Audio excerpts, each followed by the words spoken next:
പകൽ വാർത്ത തുടങ്ങുന്നു. ആദ്യം പ്രധാന വാർത്ത. SNDPയുമായി ഐക്യത്തിനില്ലെന്ന് NSS. എല്ലാ പാർട്ടികളുമായും സമദൂരമുള്ളതിനാൽ ഐക്യം പ്രായോഗികമല്ലെന്ന് വാർത്താക്കുറിപ്പ്. ഐക്യത്തിന് പിന്നിൽ രാഷ്ട്രീയ ലക്ഷ്യമെന്ന സംശയം. തുഷാറിനെ ചുമതലപ്പെടുത്തിയത് അതിന്റെ തെളിവെന്നും G. സുകുമാരൻ നായർ. തൽക്കാലം പ്രതികരിക്കാനില്ലെന്ന് വെള്ളാപ്പള്ളി നടേശൻ.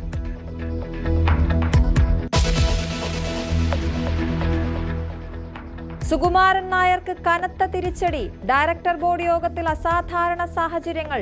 ഐക്യം വേണമെന്ന് ജനറൽ സെക്രട്ടറിയുടെ ആവശ്യത്തോട് വിയോജിച്ച് ഡയറക്ടർ ബോർഡ് അംഗങ്ങൾ.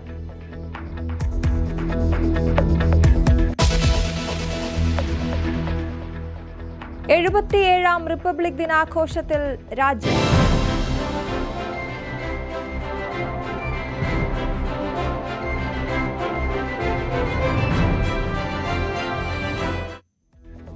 കർത്തവ്യപഥിലൂടെ അഭിമാനമായി സാംസ്കാരിക വൈവിധ്യം നിറയുന്ന ഫ്ലോട്ടുകൾ. കേരളത്തിലും ആഘോഷം. പത്മ പുരസ്കാര ജേതാക്കളെ അഭിനന്ദിച്ച് governor. Kerala has always created such leaders in different fields. I am very again thankful to the government of India for recognizing our talent in different fields. I am thankful on the behalf of the all Keralites, all Malayalis, that our people have been honored at the national level.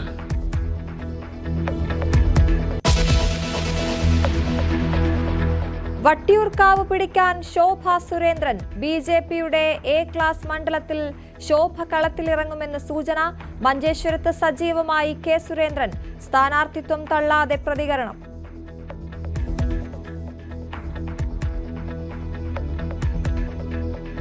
ഞങ്ങളെ സംബന്ധിച്ച് ഞങ്ങൾ ശരിയായ ഒരു നിലപാട് എടുക്കുന്ന ഒരു പാർട്ടിയാണ്. ആ പാർട്ടി അങ്ങനെ പോകും. ബാക്കി ഇപ്പം അപ്പുറത്താര് സ്ഥാനാർത്ഥിയാവുന്നു, അത്തരം സാങ്കല്പികമായിട്ടുള്ള ചോദ്യങ്ങളൊന്നും സമയമായിട്ടില്ല. കുറച്ച് ദിവസം കഴിഞ്ഞിട്ട് നിങ്ങൾ ചോദിക്കും, വിശദമായിട്ട് പറയാം.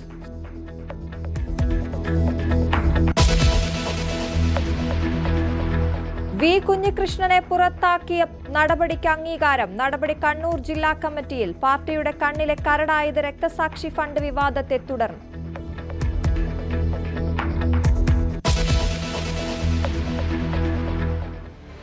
വിശദമായ വാർത്തകളിലേക്ക്. NSS SNDP ഐക്യത്തിൽ നിന്ന് പിൻവാങ്ങി. NSS ഐക്യം പ്രായോഗികമല്ല എന്നാണ് NSSന്റെ വിശദീകരണം. പെരുന്നയിൽ ചേർന്ന NSS ഡയറക്ടർ ബോർഡ് യോഗത്തിലാണ് തീരുമാനമുണ്ടായിരിക്കുന്നത്.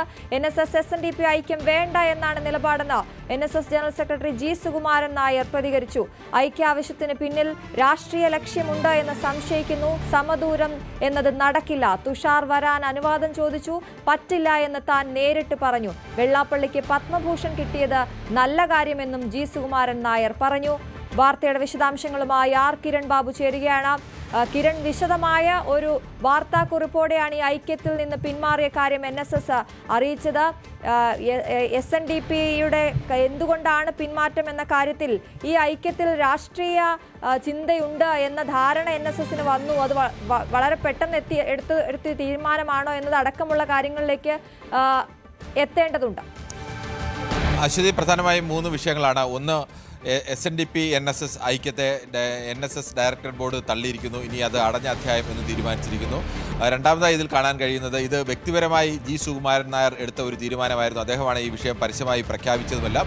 G. സുകുമാരൻ നായരുടെ വ്യക്തിപരമായ ആ തീരുമാനത്തെ ഡയറക്ടർ ബോർഡ് തള്ളുന്നു. അദ്ദേഹത്തിന് ഇത്രകാലം ഡയറക്ടർ ബോർഡിൽ ഉണ്ടായിരുന്ന ഒരു അപ്രമാദിത്വം എന്ത് തീരുമാനിച്ചാൽ നടപ്പാക്കാൻ കഴിയും എന്നുണ്ടായ അദ്ദേഹത്തിൻ്റെ അപ്രമാദിത്വം അത് അവസാനിച്ചിരിക്കുന്നു, അല്ലെങ്കിൽ അതിന് ഈ തൽക്കാലത്തേക്കെങ്കിലും അത് അവസാനിച്ചു എന്ന് പറയാം. മൂന്നാമത്തെ വിഷയം, ഇത് ഈ രണ്ടുപേരും വെള്ളാപ്പള്ളി നടേശനായാലും G. സുകുമാരൻ നായരായാലും പരസ്യമായി തന്നെ ഇടതുമുന്നണിയെയും അതോടൊപ്പം തന്നെ സമദൂരമെന്നാണ് ഇവർ പരസ്യമായി പറയുന്നതെങ്കിലും ഇടതുമുന്നണിയെയും മുഖ്യമന്ത്രി പിണറായി വിജയനെയും അനുകൂലിക്കുകയും അതോടൊപ്പം തന്നെ പ്രതിപക്ഷ നേതാവ് VD സതീശനെതിരെ രൂക്ഷമായ വിമർശനം ഉന്നയിക്കുകയും ചെയ്തിരുന്നതാണ്. ആ രാഷ്ട്രീയത്തിൽ ഇടതുമുന്നണിക്ക് അനുകൂലമായി വരുന്ന ഈ രാഷ്ട്രീയത്തിൽ ഒരു തിരിച്ചടി നേരിട്ടിരിക്കുന്നു. ഇതാണ് പ്രധാനമായും കാണേണ്ടത്. അതിൽ ഒന്നാമത്തെ വിഷയം NSSന്റെ തീരുമാനമാണ്. NSSന്റെ തീരുമാനം ഇങ്ങനെയാണ് ഡയറക്ടർ ബോർഡ് തീരുമാനമെടുത്തിരിക്കുന്നത്. പല കാരണങ്ങളാലും പലതവണ NSS SNDP ഐക്യം വിജയിക്കാത്ത സാഹചര്യത്തിൽ വീണ്ടും ഒരു ഐക്യശ്രമം പരാജയമാകുമെന്ന കാര്യം ഇപ്പോഴത്തെ രാഷ്ട്രീയ സാഹചര്യങ്ങളാൽ തന്നെ വ്യക്തമാകുന്നു. NSSന്റെ അടിസ്ഥാന മൂല്യങ്ങളിൽ നിന്ന് വ്യതിചലിക്കാനും ആകില്ല. അതിനാൽ വീണ്ടും ഒരു ഐക്യം പ്രായോഗികമല്ല.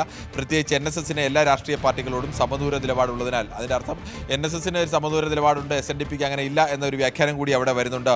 അതോടൊപ്പം തന്നെ NSSന്റെ അടിസ്ഥാന മൂല്യങ്ങളിൽ നിന്നും വ്യതിചലിക്കാനാവില്ല എന്ന് പറയുമ്പോൾ സംവരണ സംവരണത്തിലടക്കം NSSന്റെ നിലപാടും SNDP നിലപാടും വ്യത്യസ്തമാണ്. ആ നിലപാടിലടക്കം വിട്ടുവീഴ്ച വരുത്താനാവില്ല എന്നതുകൂടി പറയുന്നു. NSS SNDP ഐക്യമായി മുന്നോട്ട് പോകേണ്ടതില്ല എന്ന് യോഗം തീരുമാനിക്കുമെന്ന് അർത്ഥശങ്കയ്ക്കിടയില്ലാത്ത വിധം തന്നെ വ്യക്തമാക്കുന്നതിന് തൊട്ടു പിന്നാലെ തന്നെ ജി സുകുമാരൻ നായരുടെ അഭിപ്രായത്തെ തള്ളിക്കൊണ്ട് ഡയറക്ടർ ബോർഡിന്റെ തീരുമാനം വന്നു, അല്ലെങ്കിൽ ജി സുകുമാരൻ നായർക്ക് ഡയറക്ടർ ബോർഡിലുള്ള അപ്രമാദം അവസാനിക്കുന്നതിന് മറ്റുള്ള വാർത്തകളെല്ലാം വന്നതിന് തൊട്ടു പിന്നാലെയാണ് ജി സുകുമാരൻ നായർ മാധ്യമങ്ങളെ കണ്ടത്. ഇതിനു മുമ്പായി വെള്ളാപ്പള്ളി നടേശൻ മാധ്യമങ്ങളെ കണ്ടെങ്കിലും മാധ്യമങ്ങൾ വെള്ളാപ്പള്ളി നടേശനെ കണ്ടെങ്കിലും അദ്ദേഹം അപ്പോൾ പ്രതികരിക്കാൻ തയ്യാറായിരുന്നില്ല. ജി സുകുമാരൻ നായർ പറഞ്ഞത് ഇതിൽ രാഷ്ട്രീയ ലക്ഷ്യമുണ്ടെന്ന് ഞങ്ങളിപ്പോൾ തിരിച്ചറിയുന്നു, അതുകൊണ്ടാണ് ഞങ്ങൾ ഈ ഐക്യത്തിൽ നിന്ന് പിന്മാറുന്നത്. ഈ ഒരു രാഷ്ട്രീയ പാർട്ടിയുടെ നേതാവായി നിൽക്കുന്ന ഒരാളെ ഈ ചർച്ചയ്ക്കായി നിയോഗിച്ചത് തുഷാർ വെള്ളാപ്പള്ളിയാണ്. അത് മകനാണെങ്കിൽ പോലും അത് ശരിയല്ല, അതുകൊണ്ട് ഞങ്ങൾ രാഷ്ട്രീയം സംശയിക്കുന്നു, അതുകൊണ്ടാണ് ഇതിൽ നിന്ന് പിന്മാറുന്നത് എന്നാണ് പറഞ്ഞത്. ഡയറക്ടർ ബോർഡ് യോഗത്തിൽ താങ്കളുടെ അഭിപ്രായത്തിനെതിരെ ഒരു വിമർശനം ഉണ്ടായില്ല എന്ന ചോദ്യത്തിന് താനാണ് ഈ അഭിപ്രായം ഡയറക്ടർ ബോർഡിൽ പറഞ്ഞത് എന്നുള്ള ഒരു ന്യായീകരണമായിരുന്നു ജി സുകുമാരൻ നായർ നൽകിയത്. ഇതാണ് പ്രധാനമായും SNDPയെയും NSSനെ സംബന്ധിച്ച് ഉണ്ടായിരിക്കുന്നത്. ഇനി ഇതിൻ്റെ രാഷ്ട്രീയത്തിലേക്ക് കടന്നു വന്നു കഴിഞ്ഞാൽ പൊതുവെ ഇടതുമുന്നണിക്ക് അനുകൂലമായ നിലപാടാണ്. കേരളത്തിലെ ഹിന്ദു മതത്തിലെ രണ്ട് പ്രബല സമുദായങ്ങൾ, കേരളത്തിലെ ഏറ്റവും കൂടുതൽ അംഗസംഖ്യയുള്ള അല്ലെങ്കിൽ ഏറ്റവും കൂടുതൽ വോട്ടർമാരുള്ള SNDPയുടെ പിന്തുണയും അതോടൊപ്പം തന്നെ കേരളത്തിലെ പ്രബല സമുദായ സംഘടനയായി NSSന്റെ പിന്തുണയും, ഇത് രണ്ടും ഏറെക്കുറെ പരസ്യമായി തന്നെ ഇടതുമുന്നണിക്ക് ലഭിക്കുകയും പ്രതിപക്ഷ മുന്നണിയുടെ UDFന്റെ പ്രധാനപ്പെട്ട നേതാവിനെ VD സതീശനെ തള്ളിക്കൊണ്ട് അവർ രംഗത്ത് വരികയും ഒക്കെ ചെയ്തിരുന്നു. പക്ഷേ ആ ഐക്യമാണ് ഇപ്പോൾ തകർന്നിരിക്കുന്നത്. ആ ഒരു നീക്കം പൂർണ്ണമായും തകർന്നിരിക്കുന്നു എന്ന് പറയാം. ഒരു തരത്തിൽ പറഞ്ഞാൽ UDFനായാലും അല്ലെങ്കിൽ BJPക്കായാലും ഈ ഐക്യം തകർന്നതിൽ വലിയ അളവ് സന്തോഷമോ അല്ലെങ്കിൽ അവർക്ക് ആഹ്ലാദിക്കാൻ വക നൽകുന്ന ഒന്നുകൂടിയാണ്. മറ്റൊന്നുകൂടിയുള്ളത് ഇന്നലെയായിരുന്നു പത്മ പുരസ്കാര പ്രഖ്യാപനം. പത്മ പുരസ്കാരം Padma Bhushan SNDP union general secretary Vellappally നടേശനെ പ്രഖ്യാപിക്കുകയും സമാനമായി NSSന്റെ നേതാവിന് അങ്ങനെ ഒരു ഏതെങ്കിലും ഒരു പത്മ പുരസ്കാരം ലഭിക്കുന്ന ഒരു അവസ്ഥ ഉണ്ടായില്ല. അതും കൂടി എന്നാൽ അതിനെക്കുറിച്ച് പ്രതികരിച്ചത് അദ്ദേഹത്തിന് പത്മ ലഭിച്ചതിൽ സന്തോഷമുണ്ട് എന്ന മട്ടിൽ തന്നെയായിരുന്നു പ്രതികരണം ഉണ്ടായത്. അതടക്കമുള്ള കാര്യങ്ങളും PS ശ്രീധരൻപിള്ള BJPയുടെ പ്രധാനപ്പെട്ട ഒരു നേതാവ് കഴിഞ്ഞ ദിവസം പെരുന്നയിലെത്തി ജി സുകുമാരൻ നായരുമായി ചർച്ച നടത്തിയിരുന്നു. അതടക്കമുള്ള രാഷ്ട്രീയ വിഷയങ്ങളും ഡയറക്ടർ ബോർഡിലെ പലരുടെ തീരുമാനമൊക്കെ ഇതിന് ബാധകമായിട്ടുണ്ടാവും. എന്തായാലും അങ്ങനെ കേരളത്തിൽ വീണ്ടും ഒരിക്കൽ കൂടി അതാണ് കിരൺ, ഇപ്പോൾ NSS ഡയറക്ടർ ബോർഡ് തീരുമാനം എന്ന രീതിയിൽ ഇപ്പോൾ പുറത്തു വന്നിരിക്കുന്ന ഈ വാർത്താക്കുറിപ്പ് ഒന്ന് വിശദമായി പരിശോധിക്കുകയാണെങ്കിൽ അതിലെ ആദ്യത്തെ വരികളിൽ തന്നെ വ്യക്തമാണ്, ഇപ്പോഴത്തെ രാഷ്ട്രീയ സാഹചര്യത്തിൽ തന്നെ അത് വ്യക്തമാകുന്നു. അതായത് ഈ ഒരു ഐക്യം, വീണ്ടും ഒരു ഐക്യം എന്നത് ഇപ്പോഴത്തെ രാഷ്ട്രീയ സാഹചര്യങ്ങളിൽ തന്നെ വ്യക്തമാകുന്നു എന്നാണ്. ഇപ്പോൾ കഴിഞ്ഞ കുറച്ച് വളരെ വിരലിലെണ്ണാവുന്ന ദിവസങ്ങളെ ആയിട്ടുള്ള ഈ ഐക്യത്തിനായി രണ്ടുപേരുടെയും പ്രതികരണമൊക്കെ വന്നതാണ്. ഐക്യത്തിലേക്ക് നീങ്ങുന്നു എന്ന രീതിയിൽ പ്രതികരണം വന്നു. അതിനിടയിൽ എന്താണ് സംഭവിച്ചത് എന്ന വലിയ ചോദ്യം, ആ രാഷ്ട്രീയ സാഹചര്യത്തിൽ നിന്നും ഇപ്പോഴത്തെ എന്താണ് മാറ്റം വന്നത് പെട്ടെന്ന് എന്നുള്ളൊരു ചോദ്യം കൂടി വരുന്നില്ലേ? അശ്വതി, അടിസ്ഥാനപരമായ ഒരു വിഷയം ഈ SNDP ആയാലും NSS ആയാലും ജി സുകുമാരൻ നായർക്കും വെള്ളാപ്പള്ളി നടേശനും വല്ലാത്ത ഒരു അപ്രമാദത്വമുണ്ട്. അവർ എന്ത് വ്യക്തിപരമായി തീരുമാനിക്കുന്നു അതിനെ ആ സംഘടനയുടെ തീരുമാനമാക്കി വരുത്താനുള്ള ശേഷി ഇവർക്ക് രണ്ടുപേർക്കും ഉണ്ടായിരുന്നു. അവർ ആ തരത്തിലേക്ക് തന്നെയാണ് അവർ അതിൻ്റെ മറ്റ് സംവിധാനങ്ങളൊക്കെ അവർ ഇത്രയും കാലം ഉപയോഗിച്ചിരുന്നത്. അങ്ങനെ ഒരു ശേഷിയിൽ നിന്ന് വെള്ളാപ്പള്ളി നടേശനോ ജി സുകുമാരൻ നായരോ ഒരു തീരുമാനമെടുത്താൽ അതിനപ്പുറത്തേക്ക് ഒരു തീരുമാനം ആ രണ്ട് സംഘടനകളും എടുക്കില്ല എന്നായിരുന്നു ഇവർ രണ്ടുപേരുടെ ആത്മവിശ്വാസം. അതുകൊണ്ട് തന്നെയാണ് ജി സുകുമാരൻ നായർ നേരത്തെ പറഞ്ഞ വാക്കുകൾ വളരെ പ്രസക്തമാണ്. അദ്ദേഹം ഈ ഐക്യത്തെക്കുറിച്ച് പറഞ്ഞത് SNDPക്ക് പെരുന്നയിലേക്ക് സ്വാഗതം, ഐക്യം കാലഘട്ടത്തിൻ്റെ ആവശ്യമാണ്, ഐക്യത്തിന് എതിരായ ഏതു നീക്കത്തെയും പുച്ഛത്തോടുകൂടി തള്ളുന്നു, ഐക്യം എന്നത് ഉറപ്പാണ്, ഐക്യം എന്നത് വ്യക്തിപരമായ തീരുമാനമാണ്, അത് യോഗത്തിൽ അവതരിപ്പിച്ചെടുക്കുക എന്നത് ഔദ്യോഗികമായ ചുമതലയാണ്. ഇത് തൻ്റെ വ്യക്തിപരമായ തീരുമാനം തന്നെയാണ്, ഇത് ഔദ്യോഗികമായ ഒരു ചുമതല മാത്രമാണ് യോഗത്തിൽ അവതരിപ്പിച്ചെടുക്കുക എന്നുള്ളത്. NSSന്റെ തീരുമാനം ഇതാണെന്ന് അർത്ഥശങ്കയ്ക്കിടയില്ലാത്ത വിധം അവിടെ പ്രഖ്യാപിച്ചിരുന്നു. വെള്ളാപ്പള്ളിയും സമാനമായ രീതിയിൽ തന്നെ ഇങ്ങനെ ഒരു ഐക്യത്തെക്കുറിച്ച് പ്രഖ്യാപിക്കുകയും അതുവരെ ഉണ്ടായിരുന്ന മറ്റ് രണ്ടുപേരും തമ്മിലുള്ള നിലപാടുകളിലൊക്കെ ഒരു തരത്തിലും യോജിക്കാൻ കഴിയാത്ത വ്യത്യസ്ത ആശയധാരകൾ പുലർത്തുന്നതാണ് SNDP ആയാലും NSS ആയാലും. അതെല്ലാം തള്ളിക്കളഞ്ഞുകൊണ്ടാണ് ഈ രണ്ട് വ്യക്തികൾ തമ്മിൽ ഐക്യമുണ്ടാക്കുകയും അത് ഈ സംഘടനയുടെ ഐക്യമായി അതിനെ രണ്ടുപേരും വ്യാഖ്യാനിക്കുകയും ഒക്കെ ചെയ്തത്. പക്ഷേ NSS ഡയറക്ടർ ബോർഡ് 22-അംഗ ഡയറക്ടർ ബോർഡ് ഈ തീരുമാനം പൂർണ്ണമായും തള്ളിയിരിക്കുന്നു. അതിന് കാരണമായി പറയുന്നത് തുഷാർ വെള്ളാപ്പള്ളിയെ ആ ചുമതലയിലേക്ക് ചർച്ചയ്ക്ക് ചുമതലക്കാരനായി തുഷാർ വെള്ളാപ്പള്ളിയെ ഏൽപ്പിച്ചു, അതുകൊണ്ടാണ് ഇത് തള്ളുന്നത്. അങ്ങനെയാണെങ്കിൽ തുഷാർ വെള്ളാപ്പള്ളിയെ ഏൽപ്പിച്ചതിന് പകരമായി തുഷാറിനെ പറ്റില്ല, അതിന് പകരം തുഷാർ ഒരു രാഷ്ട്രീയ പാർട്ടിയുടെ നേതാവാണ്, അതിന് പകരം നിങ്ങൾ മറ്റാരെങ്കിലും ഏൽപ്പിക്കൂ എന്ന് പറയാൻ ഒരു നിർദ്ദേശം വെക്കാൻ കഴിയുന്നതാണ്. പക്ഷേ അതല്ല, അതിനപ്പുറത്തേക്ക് ജി സുകുമാരൻ നായർ വ്യക്തിപരമായി എടുത്ത തീരുമാനത്തെ NSSന്റെ ഡയറക്ടർ ബോർഡ് തള്ളിക്കളയുന്നു എന്നുള്ളത് തന്നെയാണ്. ഡയറക്ടർ ബോർഡിൽ ജി സുകുമാരൻ നായരുടെ ആധിപത്യം, അദ്ദേഹത്തിനുണ്ടായിരുന്ന അപ്രമാദിത്യം അവസാനിക്കുന്നതാണ്. അതിൻ്റെ ഒരു തെളിവ് കൂടിയാണ് പരസ്യമായി തന്നെ ഇങ്ങനെ ഒരു വാർത്താക്കുറിപ്പ് പറയുകയും അത് ഐക്യം പ്രായോഗികമല്ലെന്നും NSSന് എല്ലാ പാർട്ടികളോടും സമദൂര നിലപാടുള്ളതിനാൽ ആണ് ഇങ്ങനെ ഒരു തീരുമാനമെടുത്തത്. അതിനർത്ഥം SNDPക്ക് അങ്ങനെ സമദൂര നിലപാട് ഇല്ല എന്നതുകൂടിയാണ്. പരസ്യമായി പിന്നീട് തുഷാർ വന്നുകൊണ്ടാണ് എന്നൊരു ന്യായീകരണം കൂടി ജി സുകുമാരൻ നായർ നൽകുന്നത്. ശരി. എന്തായാലും ഈ വാർത്താക്കുറിപ്പിന് പിന്നാലെ സുകുമാരൻ നായർ പ്രതികരിക്കുകയും ചെയ്തു. NSS SNDP ഐക്യം വേണ്ട എന്നാണ് നിലപാട് എന്ന് കൃത്യമായി തന്നെ പറഞ്ഞു. ഐക്യാവശ്യത്തിന് പിന്നിൽ രാഷ്ട്രീയ ലക്ഷ്യമുണ്ടെന്ന് സംശയിക്കുന്നുവെന്നും സുകുമാരൻ നായർ പ്രതികരിച്ചു. ആ യോജിപ്പിൻ്റെ പിന്നിൽ അത് ഉന്നയിച്ച ആളുകൾക്ക് അതിൻ്റെ പിന്നിൽ അവരുടെ ഈ ആലോചനയുടെ പിന്നിൽ രാഷ്ട്രീയ ലക്ഷ്യമുണ്ട് എന്ന് ഞങ്ങൾക്ക് ബോധ്യം വന്നില്ല. ഒരു കാര്യം, അത് തുഷാറെന്നല്ല, ഒരു രാഷ്ട്രീയം കൈകാര്യം ചെയ്യുന്നത് കേരളത്തിലെ പ്രധാനപ്പെട്ട ഒരു നേതാവിനെ തന്നെ അതിന് മകനായാലും അങ്ങനെ വിടാൻ പാടില്ലായിരുന്നു. അതേസമയം ഈ കുറച്ച് ദിവസങ്ങൾക്ക് മുൻപ് ഈ ഐക്യത്തിലേക്ക് നീങ്ങുന്നു എന്നതിന് ശേഷമുള്ള ജി സുകുമാരൻ നായരുടെ പ്രതികരണം, തുഷാർ അങ്ങോട്ടേക്ക് വരുമ്പോൾ എങ്ങനെ സ്വീകരിക്കുമെന്ന് ചോദിച്ചപ്പോൾ എൻ്റെ മകനെ പോലെ സ്വീകരിക്കുമെന്നായിരുന്നു അന്ന് സുകുമാരൻ നായർ പറഞ്ഞത്. ഹൈന്ദവ സംഘടനയിലെ പ്രബല സമുദായങ്ങളായ SNDPയും NSSഉം ഒരുമിക്കുന്നതിൽ എന്താ തെറ്റ്? മുമ്പ് സംവരണ ഇഷ്യൂ ഉണ്ടായിരുന്നു, ആ കാലത്ത് അകന്നു നിന്നു. ഇന്നതൊരു വിഷയമല്ലാതെ മാറിക്കഴിഞ്ഞിരിക്കുന്നു. ആ ഒരു സാഹചര്യത്തിൽ യോജിച്ചു പോകേണ്ടവരായി രണ്ടുപേരും. അതുകൊണ്ട് തന്നെ അദ്ദേഹം അത് ആലോചിച്ചു, ഞങ്ങളും അത് ശരിവയ്ക്കുകയാണ്. എന്നാൽ ഈ തീരുമാനമാണ് വളരെ പെട്ടെന്ന് തന്നെ മാറ്റിയിരിക്കുന്നത് NSS. മറ്റ് വാർത്തകളിലേക്ക്. 77ാമത് റിപ്പബ്ലിക് ദിനം വർണ്ണാഭമാക്കി രാജ്യം. ഇന്ത്യയുടെ സൈനിക ശക്തിയും സാംസ്കാരിക വൈവിധ്യവും വിളിച്ചോതുന്നതായിരുന്നു കർത്തവ്യപഥിൽ നടന്ന റിപ്പബ്ലിക് ദിന parade.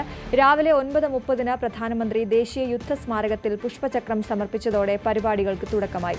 European commission president Ursula von der Leyen, European council president Antonio Costa എന്നിവർ മുഖ്യാതിഥികളായി. കേരളത്തിന്റെ നിശ്ചല ദൃശ്യവും പരേഡിൽ ശ്രദ്ധേയമായി.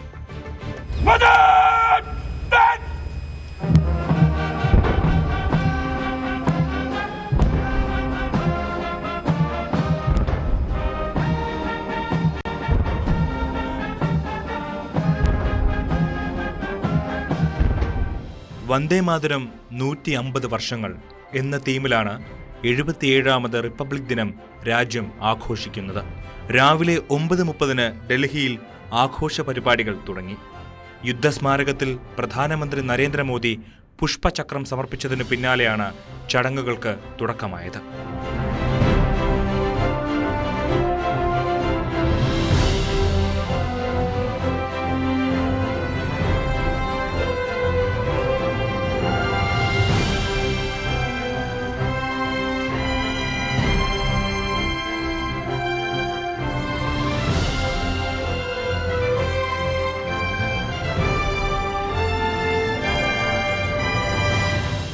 കർത്തവ്യപഥിൽ 10:30 സേനകളുടെ പരേഡ് ആരംഭിച്ചു. രാജ്യത്തിന്റെ സൈനിക ശക്തിയും സാംസ്കാരിക വൈവിധ്യവും വിളിച്ചോതുന്നതായിരുന്നു റിപ്പബ്ലിക് ദിന പരേഡ്.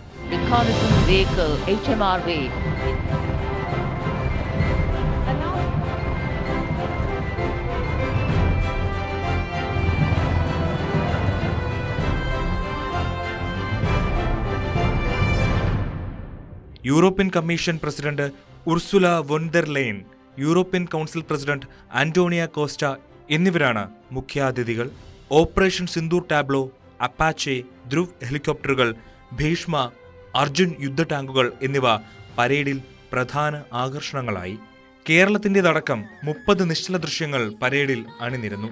100% ഡിജിറ്റൽ സാക്ഷരതാ നേട്ടവും കൊച്ചി വാട്ടർ മെട്രോയും പ്രമേയമാക്കിയ നിശ്ചല ദൃശ്യമാണ് കേരളം അവതരിപ്പിച്ചത്.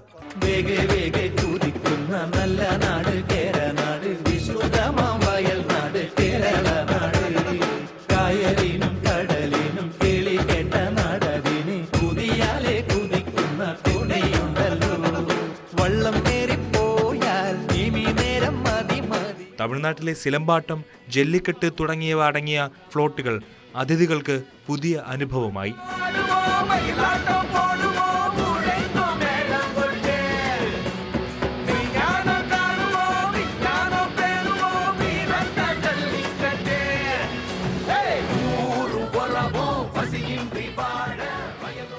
അമേരിക്കയും ചൈനയും അടക്കമുള്ള ലോകരാജ്യങ്ങളും ഇന്ത്യക്ക് റിപ്പബ്ലിക് ദിനാശംസകൾ അറിയിച്ചു. ഇന്ത്യൻ റിപ്പബ്ലിക് ദിനാഘോഷം ഗൂഗിൾ ട്രെൻഡിങ്ങിലും ഇടം പിടിച്ചു. കഴിഞ്ഞ 24 മണിക്കൂറായി ഗൂഗിൾ ട്രെൻഡിങ്ങിൽ 1-ാം സ്ഥാനത്താണ്. 1 മില്യണിലധികം പേരാണ് ഇന്ത്യൻ റിപ്പബ്ലിക് ദിനത്തെക്കുറിച്ച് ഗൂഗിളിൽ തിരഞ്ഞത്. 1950 ഇന്ത്യൻ ഭരണഘടന സ്ഥാപിച്ചതിന്റെ സ്മരണ പുതുക്കുകയാണ് ഓരോ റിപ്പബ്ലിക് ദിനവും. 200 വർഷത്തിലേറെ നീണ്ട ബ്രിട്ടീഷ് ഭരണത്തിൽ നിന്ന് രാജ്യം സ്വാതന്ത്ര്യം നേടിയതിന് പിന്നാലെ ഡോക്ടർ ബാബാ സാഹിബ് അംബേദ്കർ ചെയർമാനായ ഡ്രാഫ്റ്റിംഗ് കമ്മിറ്റി ഭരണഘടന തയ്യാറാക്കി. 1949 നവംബർ 26 ഇന്ത്യൻ ഭരണഘടനാ അസംബ്ലി ഇന്ത്യൻ ഭരണഘടന അംഗീകരിച്ചു. ബ്രിട്ടീഷുകാരുടെ ഗവൺമെന്റ് ഓഫ് ഇന്ത്യ ആക്ട് 1935 പിൻവലിക്കപ്പെടുകയും 1950 ജനുവരി 26 ഇന്ത്യയുടെ ഭരണഘടന രാജ്യമെമ്പാടും പ്രാബല്യത്തിൽ വരികയും ചെയ്തു. ഇന്ത്യയുടെ പരമോന്നത ഭരണഘടന നിലവിൽ വന്നതിന്റെ ഓർമ്മയ്ക്കായാണ് ജനുവരി 26 രാജ്യം റിപ്പബ്ലിക് ദിനമായി ആഘോഷിക്കുന്നത്. National desk, news 18. സംസ്ഥാനത്തും വിപുലമായ റിപ്പബ്ലിക് ദിനാഘോഷം നടന്നു. സെൻട്രൽ സ്റ്റേഡിയത്തിൽ ഗവർണർ രാജേന്ദ്ര അർലേക്കർ പതാക ഉയർത്തി. ജില്ലാ ആസ്ഥാനങ്ങളിൽ മന്ത്രിമാർ വിവിധ സേനാ വിഭാഗങ്ങളുടെ അഭിവാദ്യം സ്വീകരിച്ചു.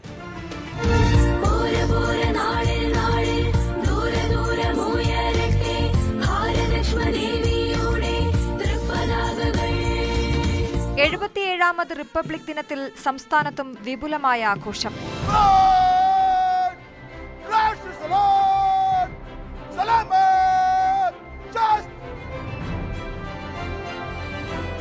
തിരുവനന്തപുരം സെൻട്രൽ സ്റ്റേഡിയത്തിൽ നടന്ന റിപ്പബ്ലിക് ദിന പരേഡിൽ ഗവർണർ രാജേന്ദ്ര അർലേക്കർ അഭിവാദ്യം സ്വീകരിച്ചു. മലയാളത്തിലായിരുന്നു ഗവർണറുടെ റിപ്പബ്ലിക് ദിന സന്ദേശം. നമസ്കാരം.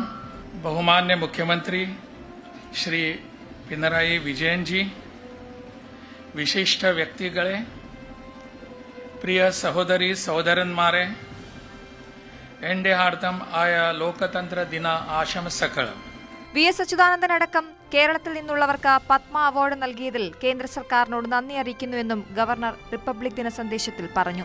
Kerala has always created such leaders in different fields. I am very again thankful to the government of India for recognizing our talent in different fields. I am thankful on the behalf of the all Keralites, all Malayalis, that our people have been honored at the national level. മുഖ്യമന്ത്രി പിണറായി വിജയൻ, മന്ത്രിമാർ അടക്കമുള്ളവർ പങ്കെടുത്തു. വിവിധ സേനാ വിഭാഗങ്ങൾ, NCC student police കേഡറ്റുകൾ തുടങ്ങിയവർ പരേഡിൽ അണിനിരന്നു.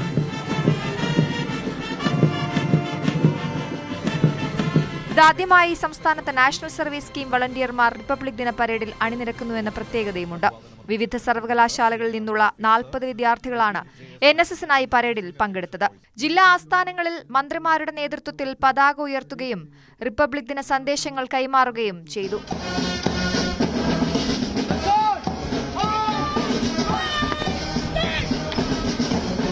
വൈവിധ്യമാർന്ന പരിപാടികളോടെ അതീവ ജാഗ്രതയിലാണ് സംസ്ഥാനത്തും റിപ്പബ്ലിക് ദിനം ആഘോഷിക്കുന്നത്.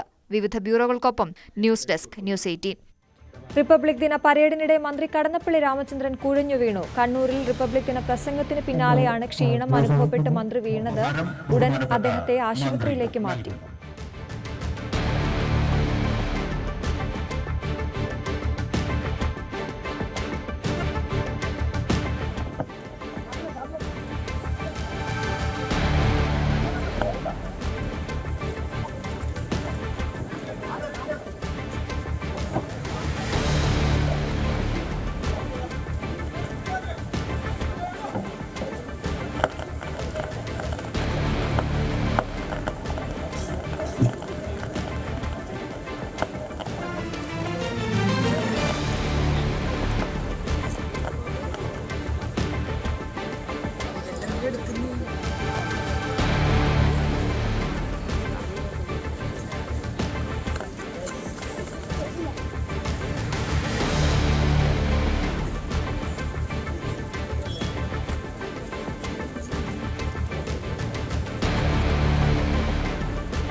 നിയമസഭാ തെരഞ്ഞെടുപ്പ് സ്ഥാനാർത്ഥി പ്രഖ്യാപനത്തിന് മുൻപേ മഞ്ചേശ്വരം മണ്ഡലത്തിൽ സജീവമാകാൻ കെ സുരേന്ദ്രൻ. കപ്പിനും ചുണ്ടിനുമിടയിൽ നഷ്ടപ്പെട്ട മണ്ഡലം ഇത്തവണ സുരേന്ദ്രനുള്ള പിടിച്ചെടുക്കാനാകുമെന്ന ആത്മവിശ്വാസത്തിലാണ് BJP. കാസർഗോഡ് എത്തിയ സുരേന്ദ്രൻ ജില്ലാ നേതാക്കളുമായി ആശയവിനിമയം നടത്തി. മുസ്ലിം ലീഗും BJPയും നേർക്കുനേർ മത്സരം നടക്കുന്ന മഞ്ചേശ്വരത്ത് സുരേന്ദ്രന്റെ വരവോടെ സംസ്ഥാന രാഷ്ട്രീയത്തിൽ തന്നെ ശ്രദ്ധാകേന്ദ്രമായി മാറുകയാണ്. സമയമായിട്ടില്ലല്ലോ. സ്ഥാനാർത്ഥി BJPയുടെ ആരാണെന്നോ പിന്നെ LDFന്റെ ആരാണെന്നൊന്നും ആയിട്ടില്ല. ഇപ്പോഴേ നമ്മൾ എന്തിനാണ് പ്രവചിക്കുന്നത്? ആര് സ്ഥാനാർത്ഥിയായാലും ഞങ്ങളെ സംബന്ധിച്ച് ഞങ്ങൾ ശരിയായ ഒരു നിലപാട് എടുക്കുന്ന ഒരു പാർട്ടിയാണ്. ആ പാർട്ടി അങ്ങനെ പോകും. ബാക്കി ഇപ്പൊ അപ്പുറത്താര് സ്ഥാനാർത്ഥിയാവുന്നു, അത്തരം സാങ്കല്പികമായിട്ടുള്ള ചോദ്യങ്ങളൊന്നും സമയമായിട്ടില്ല. കുറച്ച് ദിവസം കഴിഞ്ഞിട്ട് നിങ്ങൾ ചോദിക്കുക, വിശദമായിട്ട് പറയാം. സ്ഥാനാർത്ഥികളെ കണ്ടുപിടിച്ച് ഈ 2 മണ്ഡലങ്ങളിലും ബാക്കി 3 മണ്ഡലങ്ങളിലും 5 മണ്ഡലങ്ങളിലും സ്ഥാനാർത്ഥികളെ കണ്ടുപിടിച്ച് അവരെ തെരഞ്ഞെടുപ്പ് പ്രവർത്തനത്തിൽ സജീവമാക്കുക എന്നുള്ളതാണ് ഇപ്പോൾ നമ്മളെ ഏൽപ്പിച്ചിരിക്കുന്നത്. മഞ്ചേശ്വരം മണ്ഡലത്തിൽ കെ സുരേന്ദ്രൻ BJPയുടെ സ്ഥാനാർത്ഥിയായി എത്തുന്നതോടുകൂടി മണ്ഡലത്തിലെ പോരാട്ടത്തിന് വീറും വാശിയും വർദ്ധിക്കും. ഏതായാലും മുസ്ലിം ലീഗിൽ AKM അഷ്റഫ് ആയിരിക്കും മഞ്ചേശ്വരം മണ്ഡലത്തിൽ സ്ഥാനാർത്ഥി എന്ന് ഏതാണ്ട് ഉറപ്പിച്ചിട്ടുണ്ട്. കെ സുരേന്ദ്രനെ സംബന്ധിച്ച് ഔദ്യോഗിക പ്രഖ്യാപനമില്ലെങ്കിലും കെ സുരേന്ദ്രൻ ഇന്ന് കാസർഗോഡ് ജില്ലയിൽ എത്തിയിരിക്കുന്നു. ജില്ലാ കമ്മിറ്റി യോഗത്തിൽ പങ്കെടുത്തു. വരും ദിവസങ്ങളിൽ മണ്ഡലത്തിൽ സജീവമായി പ്രവർത്തിക്കാനാണ് കേന്ദ്ര നേതൃത്വവും അതുപോലെ തന്നെ സംസ്ഥാന നേതൃത്വവും അദ്ദേഹത്തിന് നിർദ്ദേശം നൽകിയിരിക്കുന്നത്. വട്ടിയൂർക്കാവിൽ മത്സരിക്കുമെന്നായിരുന്നു നേരത്തെ സുരേന്ദ്രൻ പറഞ്ഞതെങ്കിലും കേന്ദ്ര നേതൃത്വം കെ സുരേന്ദ്രനെ മഞ്ചേശ്വരത്ത് തന്നെ വീണ്ടും മത്സരിക്കണമെന്നൊരു ആവശ്യപ്പെടുകയായിരുന്നു. ഏതായാലും ആ ആവശ്യം സുരേന്ദ്രൻ അംഗീകരിക്കുകയും ചെയ്തു. ഏതായാലും കപ്പിനും ചുണ്ടിനും ഇടയിൽ നഷ്ടപ്പെട്ട മണ്ഡലം അത് ഇത്തവണ കെ സുരേന്ദ്രനോട് തിരിച്ചു പിടിക്കുക, അത് തന്നെയാണ് പാർട്ടി സംസ്ഥാന നേതൃത്വവും ത്തിൻ്റെയും തീരുമാനം. 89 വോട്ടിനാണ് PB അബ്ദുൾ റസാഖോട് പരാജയപ്പെട്ടതെങ്കിൽ കഴിഞ്ഞ തവണ AKM അഷ്റഫ് എമ്മിലോട് 855 വോട്ടിനാണ് സുരേന്ദ്രൻ പരാജയപ്പെടുന്ന സാഹചര്യമുണ്ടായത്. ഇത്തവണ ആഞ്ഞു പിടിച്ചാൽ മണ്ഡലം BJPക്ക് സ്വന്തമാക്കാൻ കഴിയുമെന്ന ഒരു പ്രതീക്ഷ തന്നെയാണ് BJPയെ സംബന്ധിച്ചിടത്തോളം ഉള്ളത്. BJP ജില്ലാ അധ്യക്ഷ അശ്വിനി സ്ഥാനാർത്ഥിയാകുമെന്നായിരുന്നു നേരത്തെ ഉയർന്നു വന്ന കാര്യം. പക്ഷേ അശ്വിനിക്കെതിരെ ഒരു വിഭാഗം ഇറങ്ങിയതോടുകൂടി അശ്വിനിയുടെ അത് ഇല്ലാതാവുകയായിരുന്നു. ഏതായാലും അശ്വിനി കാസർഗോട്ട് മത്സരിക്കുമെന്ന സൂചനകളൊക്കെ വരുന്നുണ്ട്. കാസർഗോട്ടെ ചിത്രം ഇതുവരെ തെളിഞ്ഞിട്ടില്ല. ഏതായാലും മഞ്ചേശ്വരത്ത് ശക്തമായ മത്സരം നടക്കും. ഇനി LDF ആരെ സ്ഥാനാർത്ഥി നിർത്തും എന്നതാണ് ഏറ്റവും പ്രധാനം. LDF കരുത്തനായ സ്ഥാനാർത്ഥി നിൽക്കുകയാണെങ്കിൽ ശക്തമായ ത്രികോണ പോരാട്ടം വരും. അങ്ങനെ വന്നാൽ BJPയെ സംബന്ധിച്ചിടത്തോളം അത് വലിയ ഗുണമായിരിക്കും. BJP അത് തന്നെയാണ് ആഗ്രഹിക്കുന്നത്. എന്തായാലും ഈ ടോൾ വിഷയം അത് പ്രധാന ചർച്ചാ വിഷയമായ മഞ്ചേശ്വരം മണ്ഡലത്തിൽ അതിൽ രാജ്മോഹൻ ഉണ്ണിത്താൻ്റെ നിലപാടിലൂടെ അത് BJPയെ സംബന്ധിച്ചിടത്തോളം വലിയ ആശ്വാസം ഉണ്ടാക്കിയിട്ടുണ്ട്. അത് കേന്ദ്രമന്ത്രിയെ പുകഴ്ത്തിക്കൊണ്ടും അതുപോലെ തന്നെ സമരസമിതിയെ വലിയ തോതിൽ വിമർശിച്ചുകൊണ്ടാണ് രാജ്മോഹൻ ഉണ്ണിത്താൻ രംഗത്ത് വരുന്ന സാഹചര്യം ഉണ്ടായത്. അതുകൊണ്ട് തന്നെ BJP ഈ കാര്യത്തിൽ നിലപാടുമായി ഇന്ന് പുതിയതായി വരുന്ന ഒരു സാഹചര്യം കൂടി ഉണ്ടായിരുന്നു. BJPയെ സംബന്ധിച്ചിടത്തോളം സമരസമിതിയെ അതുപോലെ തന്നെ AKM അഷ്റഫ് MLA ഉൾപ്പെടെ രാഷ്ട്രീയ മുതലെടുപ്പിന് ശ്രമിക്കുന്നു എന്ന കൃത്യമായ ആ ഒരു നിലപാടാണ് ഇപ്പോൾ BJP പറയുന്നത്. അതോടൊപ്പം ഈ ദേശീയപാത ചില ഉദ്യോഗസ്ഥർ ഇതിൽ ഗൂഢാലോചന കൂടിയാണ് ഈ ടോൾ പിരിവ് കുമ്പളയിൽ സ്ഥാപിച്ചതെന്ന അടക്കമുള്ള ആരോപണമാണ് BJP ഉന്നയിക്കുന്നത്. ഏതായാലും കെ സുരേന്ദ്രൻ മണ്ഡലത്തിൽ ഇന്നു മുതൽ പ്രവർത്തനം ആരംഭിച്ചിരിക്കുന്നത്. കാസർഗോഡും അതുപോലെ തന്നെ മഞ്ചേശ്വരത്തിനെയും ചുമതലയായിരുന്നു സുരേന്ദ്രൻ ഉണ്ടായിരുന്നത്. ഇനി മഞ്ചേശ്വരം മണ്ഡലത്തിൽ കേന്ദ്രീകരിച്ച് പ്രവർത്തനം നടത്താനാണ് നേതൃത്വം അദ്ദേഹത്തിന് നിർദ്ദേശം നൽകിയിരിക്കുന്നത്. അതിൻ്റെ ഭാഗമായാണ് അന്ന് അദ്ദേഹം കാസർഗോഡ് ജില്ലയിൽ ഇന്നെത്തിയത്.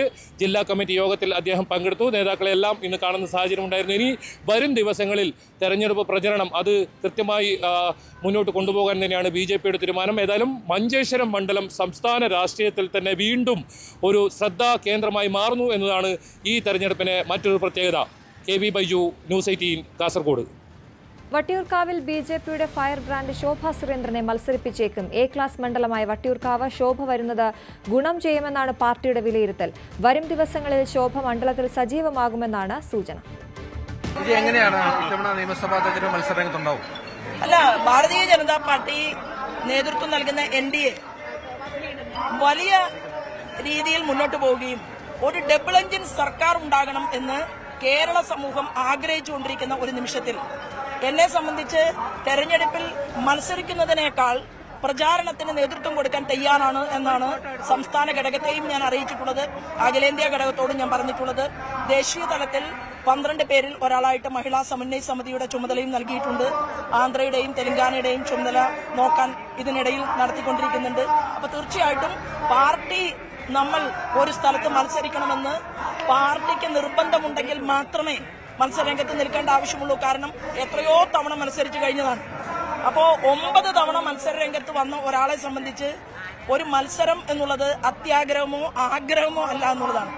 തീർച്ചയായിട്ടും എന്റെ സ്വപ്നം ഞാൻ എപ്പോഴും പറയുന്നത് പോലെ സംസ്ഥാന കമ്മിറ്റി ഓഫീസിൽ ശ്രീമാൻ അമിത്ഷാജി വന്ന് നിങ്ങളുടെ നമ്മുടെ NDAയുടെ ചീഫ് മിനിസ്റ്റർക്ക് ഇരിക്കാനുള്ള മുറി ഏതാണ് എന്നുള്ള ചോദ്യം അദ്ദേഹം ചോദിച്ചിട്ടുണ്ടെങ്കിൽ ഭാവി കേരളത്തിൽ അത് സാർത്ഥകമാകും എന്നുള്ള വിശ്വാസത്തോടു കൂടിയാണ് ഞാൻ നിലനിൽക്കുന്നത്. ഇതം നമമ. ഏത് സീറ്റിലും മത്സരിച്ചാൽ വോട്ട് വർദ്ധിപ്പിക്കുന്ന ഒരു സ്ഥാനാർത്ഥി കൂടിയാണ്. അപ്പം സ്വാഭാവികമായും പാർട്ടി നിർബന്ധിച്ചാൽ മത്സരിക്കും. അല്ല, ഏത് സീറ്റിലും മത്സരിച്ചാൽ വോട്ട് വർദ്ധിക്കുന്നത് ഭാരതീയ ജനതാ പാർട്ടിയുടെ എന്റെ നിഷ്കളങ്കരായിട്ടുള്ള പ്രവർത്തകർ അവരുടെ ജോലി ഉപേക്ഷിച്ചുകൊണ്ട് ആ പ്രദേശത്ത് അവർ പ്രവർത്തിക്കുന്നതുകൊണ്ടാണ്. അപ്പൊ ആർക്കാണ് അതിന്റെ മെറിറ്റ് ശോഭാ സുരേന്ദ്രൻ എന്ന് പറയുന്ന വ്യക്തിക്കല്ല, എന്റെ സഹപ്രവർത്തകർക്കാണ്. അത് പാർട്ടിക്ക് വേണ്ടി പല സ്ഥലങ്ങളിലും നമ്മൾ മത്സരിക്കപ്പെട്ടു എന്ന് മാത്രമേ ഉള്ളൂ. പേരിന് പ്രത്യേകതയില്ല. ശ്രീമാൻ നരേന്ദ്രമോദി വിശ്വസിക്കുന്ന BJPക്കാണ് പ്രത്യേകത. ആ BJPക്കാണ് വോട്ട്. കായംകുളത്താണ് കൂടുതലും പേര് കേൾക്കുന്നത്. അല്ല, പേര് പല സ്ഥലത്തും ചർച്ച ചെയ്യുന്നുണ്ട്. പക്ഷേ എന്നെ സംബന്ധിച്ച് ഞാൻ പ്രചാരണത്തിന് നേതൃത്വം നൽകാൻ ആവശ്യപ്പെട്ടാൽ അത് ചെയ്യും. അല്ല, മത്സരിക്കണമെന്ന് ആഗ്രഹം, അതായത് നമുക്ക് ആഗ്രഹം ഉണ്ടാവും, അതായത് ഒരു തവണ തെരഞ്ഞെടുപ്പിൽ മത്സരിക്കണം, എന്നിട്ട് നമുക്ക് അതിൽ സന്തോഷിക്കണം എന്നുള്ള ആ തോന്നൽ ഉണ്ടാകേണ്ട ഒരാളല്ല ഞാൻ. 2004 മുൻ മുഖ്യമന്ത്രി കരുണാകരന്റെ മകനെതിരെ ഉപതെരഞ്ഞെടുപ്പിൽ, ശ്രീമാൻ മുരളീധരനെതിരെ ഉപതെരഞ്ഞെടുപ്പിൽ മത്സരിച്ച് അന്നത്തെ പത്രങ്ങളുടെ ഹെഡ്ലൈൻ ഇലക്ഷന്റെ റിസൾട്ട് വന്നപ്പോൾ ഉപതെരഞ്ഞെടുപ്പ് മുമ്പ് പത്രങ്ങൾ പറഞ്ഞത് ഒരിക്കലും ഉപതെരഞ്ഞെടുപ്പിൽ BJPക്ക് വോട്ട് വർദ്ധിക്കില്ല എന്നായിരുന്നു. പക്ഷേ അതിനുശേഷം വന്നത്, എനിക്ക് ഇപ്പോഴും ആ വാചകം ഓർമ്മയുണ്ട്, ഇങ്ങനെയായിരുന്നു. ഞാൻ അങ്ങനെയാണ് എന്ന് വാദിക്കുകയല്ല. Fiery orator Sobha Surendran doubled BJP votes എന്നായിരുന്നു ഒരു പ്രധാനമായിട്ടുള്ള പത്രത്തിന്റെ തലക്കെട്ട്. അപ്പോൾ അന്ന് മുതൽ 2024 മുതൽ തുടങ്ങിയിട്ട് ഇപ്പോൾ കാലത്രയായി, വീണ്ടും 20 വർഷത്തിലധികം കഴിഞ്ഞ് നമ്മളിപ്പോൾ നിൽക്കുമ്പോൾ ഒരു 10-30 വർഷത്തെ പൊതുപ്രവർത്തനത്തിന്റെ എക്സ്പീരിയൻസ് ഉള്ള ഒരു വ്യക്തി എന്നുള്ള രീതിയിൽ ഞങ്ങൾ പാർട്ടിയെ വളർത്താനായിട്ടുള്ള ഭഗീരഥ പ്രയത്നത്തിലാണ്. അതിന് എന്റെ കൂടി പ്രവർത്തനം ഉപകരിക്കും എന്നുള്ളത്. എന്തായാലും പാർട്ടി എവിടെ പറഞ്ഞാൽ, ഏത് മണ്ഡലത്തിൽ പറഞ്ഞാലും മത്സരിക്കും. പാർട്ടി ഏത് ജോലി ചെയ്യാൻ പറഞ്ഞാലും ചെയ്യും എന്നുള്ളതാണ്. ശോഭാ സുരേന്ദ്രൻ വട്ടിയൂർക്കാവിൽ മത്സരിക്കും എന്ന തരത്തിലുള്ള സൂചനകൾ BJPയിൽ ശക്തമാവുകയാണ്. പ്രത്യേകിച്ച് നമുക്കറിയാം, BJP ഏറ്റവും കൂടുതൽ വോട്ട് വിഹിതം നേടിയ ഒരു മണ്ഡലമായി, BJPയുടെ A ക്ലാസ് മണ്ഡലമായി വട്ടിയൂർക്കാവ് മാറിയിട്ട് കാലങ്ങളായി. കഴിഞ്ഞ തദ്ദേശഭരണ തെരഞ്ഞെടുപ്പിലും ലോക്സഭാ തെരഞ്ഞെടുപ്പിലും BJPക്ക് അവിടെ വോട്ട് വിഹിതം കൂടുതലായിരുന്നു. രാജീവ് ചന്ദ്രശേഖറിന് ശശി തരൂരിനേക്കാൾ 8000-ഓളം വോട്ടുകളുടെ വർധനവ്, 8000-ലധികം വോട്ടുകളുടെ ഭൂരിപക്ഷം വട്ടിയൂർക്കാവിലുണ്ടായിരുന്നു. ഒപ്പം തദ്ദേശ തെരഞ്ഞെടുപ്പിൽ 22-ൽ 11 വാർഡുകളും BJPക്കൊപ്പം നിൽക്കുന്ന പശ്ചാത്തലം, 3000-ഓളം വോട്ടുകളുടെ വ്യത്യാസം തൊട്ടടുത്ത LDFനെ അല്ലെങ്കിൽ UDFനേക്കാൾ BJPക്ക് ഉണ്ടായ ഒരു പശ്ചാത്തലമൊക്കെയാണ് വട്ടിയൂർക്കാവിലെ സ്ഥാനാർത്ഥി മോഹികളുടെ ആഗ്രഹം കൂട്ടുന്നത് എന്നുള്ളതാണ്. അവിടെ ശോഭാ സുരേന്ദ്രനെ പോലെ ഏത് മണ്ഡലത്തിൽ മത്സരിച്ചാലും വോട്ട് വിഹിതം വർദ്ധിപ്പിക്കുന്ന, ശോഭാ സുരേന്ദ്രൻ മത്സരിച്ച പല മണ്ഡലങ്ങളും ഇതിനു മുൻപ് 2011 മുതൽ ഇങ്ങോട്ട് പിന്നീട് BJPയുടെ A ക്ലാസ് മണ്ഡലങ്ങളായി മാറിയ ഒരു പശ്ചാത്തലം കൂടിയുണ്ട്. അവിടെ വോട്ട് വിഹിതം വർദ്ധിപ്പിക്കാനുള്ള ഒരു പ്രത്യേക വൈഭവം ശോഭാ സുരേന്ദ്രനുണ്ട് എന്ന കാര്യത്തിൽ സംശയമില്ല. സ്വാഭാവികമായും തിരുവനന്തപുരത്തെ BJPയുടെ വോട്ട് വർധനവും ശോഭാ സുരേന്ദ്രന്റെ ഒരു കരിസ്മയും കഴിഞ്ഞ 2 തെരഞ്ഞെടുപ്പുകളിലെ ഒരു BJPക്ക് വട്ടിയൂർക്കാവിലുണ്ടായ ഒരു പ്രത്യേകതയും ഒക്കെ കൂടിച്ചേരുമ്പോൾ വട്ടിയൂർക്കാവ് മണ്ഡലം തങ്ങൾക്കൊപ്പം, ശോഭ കൂടി മത്സരിച്ച് തങ്ങൾക്കൊപ്പം എത്തും എന്നുള്ള ഒരു വലിയ പ്രതീക്ഷ BJP നേതാക്കൾക്കുണ്ട്. അതനുസരിച്ചുള്ള നീക്കം നടക്കുന്നു എന്നാണ് മനസ്സിലാക്കേണ്ടത്. ശോഭാ സുരേന്ദ്രനുമായി സംസാരിക്കുമ്പോഴും വട്ടിയൂർക്കാവിൽ മത്സരിക്കാനുള്ള ആഗ്രഹം അവർ പ്രകടിപ്പിക്കുന്ന പശ്ചാത്തലം കൂടിയുണ്ട്. പാർട്ടി തീരുമാനിക്കണമെന്നാണ് ശോഭ പറയുന്നത് എങ്കിൽ പോലും നമുക്കറിയാം, കഴിഞ്ഞ ലോക്സഭാ തെരഞ്ഞെടുപ്പിൽ ആലപ്പുഴയിൽ മത്സരിച്ചപ്പോൾ ആലപ്പുഴ മണ്ഡലത്തിൽ അവർ ഉണ്ടാക്കിയ ഇമ്പാക്റ്റ് ചെറുതല്ല. CPMന്റെ പല കേന്ദ്രങ്ങളിലും കടന്നു കയറി വോട്ട് വിഹിതം വർദ്ധിപ്പിക്കാൻ ശോഭാ സുരേന്ദ്രന് സാധിച്ചിരുന്നു. അത്ഭുതകരമായ വോട്ട് വർധനവ് ആലപ്പുഴ മണ്ഡലത്തിലെ പല നിയമസഭാ മണ്ഡലങ്ങളിലും BJPക്ക്, ഉദാഹരണം കായംകുളം പോലെയുള്ള നിയമസഭാ മണ്ഡലങ്ങളിൽ, ഹരിപ്പാട് പോലെയുള്ള നിയമസഭാ മണ്ഡലങ്ങളിൽ ഒക്കെ വലിയ വോട്ട് വിഹിതത്തിന്റെ വർധനവ്, ചെങ്ങന്നൂർ പോലെയുള്ള, ഹരിപ്പാട് പോലുള്ള, ചെങ്ങന്നൂർ പുറത്തു വരുന്നതാണ്, ഹരിപ്പാട് പോലെയുള്ള നിയമസഭാ മണ്ഡലങ്ങളിലൊക്കെ, അമ്പലപ്പുഴയിൽ, ആലപ്പുഴയിൽ, ചേർത്തലയിലൊക്കെ വലിയ തോതിലുള്ള വർധനവ് അവർക്ക് സൃഷ്ടിക്കാൻ സാധിച്ചു എന്നുള്ളത് വളരെ പ്രധാനപ്പെട്ട ഒരു പ്രത്യേകതയാണ്. അതനുസരിച്ചുള്ള ഒരു നീക്കം ശോഭാ സുരേന്ദ്രന്റെ ഭാഗത്ത് നിന്ന് വട്ടിയൂർക്കാവ് മണ്ഡലവുമായി ബന്ധപ്പെട്ടുണ്ട് എന്നാണ് മനസ്സിലാകുന്നത്. തിരഞ്ഞെടുപ്പ് മാനേജ്മെന്റ്, ഇലക്ഷൻ മാനേജ്മെന്റ് വളരെ വ്യക്തമായി അറിയാവുന്ന ശോഭാ സുരേന്ദ്രൻ വട്ടിയൂർക്കാവിലെത്തിയാൽ BJPക്ക് വട്ടിയൂർക്കാവ് അപ്രാപ്യമല്ല എന്ന ബോധ്യമുണ്ട്. നേതാക്കൾ വളരെ കൃത്യമായി ശോഭയുടെ ഇക്കാര്യം നിർദ്ദേശിക്കും സമീപ ദിവസങ്ങളെന്നാണ് മനസ്സിലാകുന്നത്. ഇന്നിപ്പോൾ K. സുരേന്ദ്രൻ മഞ്ചേശ്വരത്ത് പ്രവർത്തനം ആരംഭിച്ച ഒരു പശ്ചാത്തലം കൂടി ഇതിനോട് ചേർത്ത് വെക്കണം. വേണം. കാരണം നമുക്കറിയാം ആദ്യഘട്ടത്തിൽ വട്ടിയൂർക്കാവിൽ പരിഗണിച്ചിരുന്നത് ആർ ശ്രീലേഖയുടെ പേരായിരുന്നു. വട്ടിയൂർക്കാവ് മണ്ഡലത്തിൽ നിന്ന് അവർ കൗൺസിലറായി ജയിച്ചിരുന്ന ആളാണ്. പക്ഷേ ശ്രീലേഖ ഇപ്പോൾ പാർട്ടിയോട് അത്ര ചേർന്ന് നിൽക്കുന്ന അവസ്ഥയിലല്ല. മറ്റൊന്ന് കൃഷ്ണകുമാറിന്റെ പേര് ഒരു ഘട്ടത്തിൽ പരിഗണിച്ചിരുന്നു. കൃഷ്ണകുമാർ പലപ്പോഴും ആഗ്രഹം പ്രകടിപ്പിക്കുകയും ചെയ്ത പശ്ചാത്തലമുണ്ടായിരുന്നു. അതിനുശേഷമാണ് കെ സുരേന്ദ്രന്റെ പേര് സജീവമായി വട്ടിയൂർക്കാവിൽ പരിഗണനയ്ക്ക് വന്നിരുന്നത്. ഇപ്പോൾ കെ സുരേന്ദ്രൻ കൂടി മഞ്ചേശ്വരത്തിലേക്ക് മാറുന്ന ഒരു പശ്ചാത്തലത്തിൽ, ഒപ്പം വി മുരളീധരൻ കഴക്കൂട്ടത്ത് കൂടുതലായി കോൺസെൻട്രേറ്റ് ചെയ്ത പശ്ചാത്തലത്തിൽ വട്ടിയൂർക്കാവിലേക്ക് BJPയുടെ നമ്പർ 1 നേതാവായ ശോഭാ സുരേന്ദ്രൻ വരാൻ തന്നെയാണ് സാധ്യത. അത്തരം ചില ചരടുവലികൾ ശോഭയുടെ ഭാഗത്തു നിന്നുണ്ട്. ഒപ്പം BJP നേതൃത്വവും ഇതുമായി ബന്ധപ്പെട്ട് സമ്മതം മൂളിയിട്ടുണ്ട് എന്നാണ് മനസ്സിലാക്കുന്നത്. കേന്ദ്രവും സംസ്ഥാനവും കൈകോർത്ത് മുന്നോട്ടു പോകണമെന്ന് ഗവർണർ രാജേന്ദ്ര അർലേക്കർ. കേന്ദ്രവും സംസ്ഥാനവും ഒരുമിച്ച് നിൽക്കണം, ശത്രുക്കളായി പെരുമാറരുത്, എന്നാൽ മാത്രമേ വികസിത് ഭാരതത്തിലേക്ക് എത്താൻ കഴിയുകയുള്ളൂ എന്നും ഗവർണർ പറഞ്ഞു. Following democracy and parliamentary type of democracy, it doesn't mean that the center and the state should be on different roles. We are not enemies, neither center nor state. All have to follow the path of coming together, having hand in hand and walking together towards the progress of this country. Then only we will be achieving Vikasit Bharat vision by the year 2047. It is not the vision of center only. It is the vision of every state in this country and more particularly of ours also. ജനാധിപത്യം ഉൾക്കൊള്ളലിന്റേതാണെന്നും അത് ഉറപ്പുവരുത്തണമെന്നും മന്ത്രി P Rajeev. ഭരണഘടന എങ്ങനെ പ്രയോഗിക്കുന്നു എന്നതാണ് ഏറ്റവും പ്രധാനം. അധികാരമുള്ള വ്യക്തികളിലല്ല, ജനങ്ങളിലാണ് അധികാരമെന്നും പി രാജീവ് പറഞ്ഞു. ജനാധിപത്യം ഉൾക്കൊള്ളലിന്റേതാണ്. പരിശോധനകളിലൂടെ ഒഴിവാക്കലുകളല്ല വോട്ടവകാശത്തിന്റെ കാര്യത്തിൽ ഭരണഘടനയുടെ അടിസ്ഥാനശിലയായിട്ടുള്ള ജനാധിപത്യം മുറുകെ പിടിക്കുന്നത്. ആ ഉൾക്കൊള്ളൽ നമുക്ക് ഉറപ്പുവരുത്താൻ കഴിയേണ്ടതുണ്ട്. ഭരണഘടനയ്ക്ക് അനുസൃതമായ പ്രയോഗത്തിനാണ് ഇപ്പോൾ കേരളം നേതൃത്വം നൽകിക്കൊണ്ടിരിക്കുന്നത്. നമ്മുടെ ഭരണഘടനയുടെ മറ്റൊരു സവിശേഷത അത് വെൽഫെയറുമായി, ക്ഷേമ പ്രവർത്തനങ്ങളുമായി ബന്ധപ്പെട്ട് നിൽക്കുന്നതുമുള്ളതാണ്. അധികാരമുള്ള വ്യക്തികളിലല്ല, ജനങ്ങളിലാണ് ശരിയായ അധികാരം. ഈ കാഴ്ചപ്പാടാണ് സേവനാവകാശ നിയമം കേരള നിയമസഭ പാസാക്കുമെന്നിലേക്ക് നയിച്ചത്. അതും ഭരണഘടനയുടെ അന്തസത്ത ഉൾക്കൊണ്ടുകൊണ്ടുള്ള പ്രയോഗമാണ്. പത്മശ്രീ ഒരു കലാകാരിക്ക് ലഭിക്കുന്ന ഏറ്റവും വലിയ അംഗീകാരമെന്ന് കലാമണ്ഡലം വിമല മേനോൻ. 65 വർഷത്തെ പ്രയത്നത്തിന്റെ ഫലമാണിത്. വളരെ വൈകിയാണെങ്കിലും അംഗീകാരം ലഭിച്ചു. കലാകാരി എന്ന നിലയിൽ അങ്ങേയറ്റം സന്തോഷിക്കുന്നുവെന്നും വിമല മേനോൻ പറഞ്ഞു.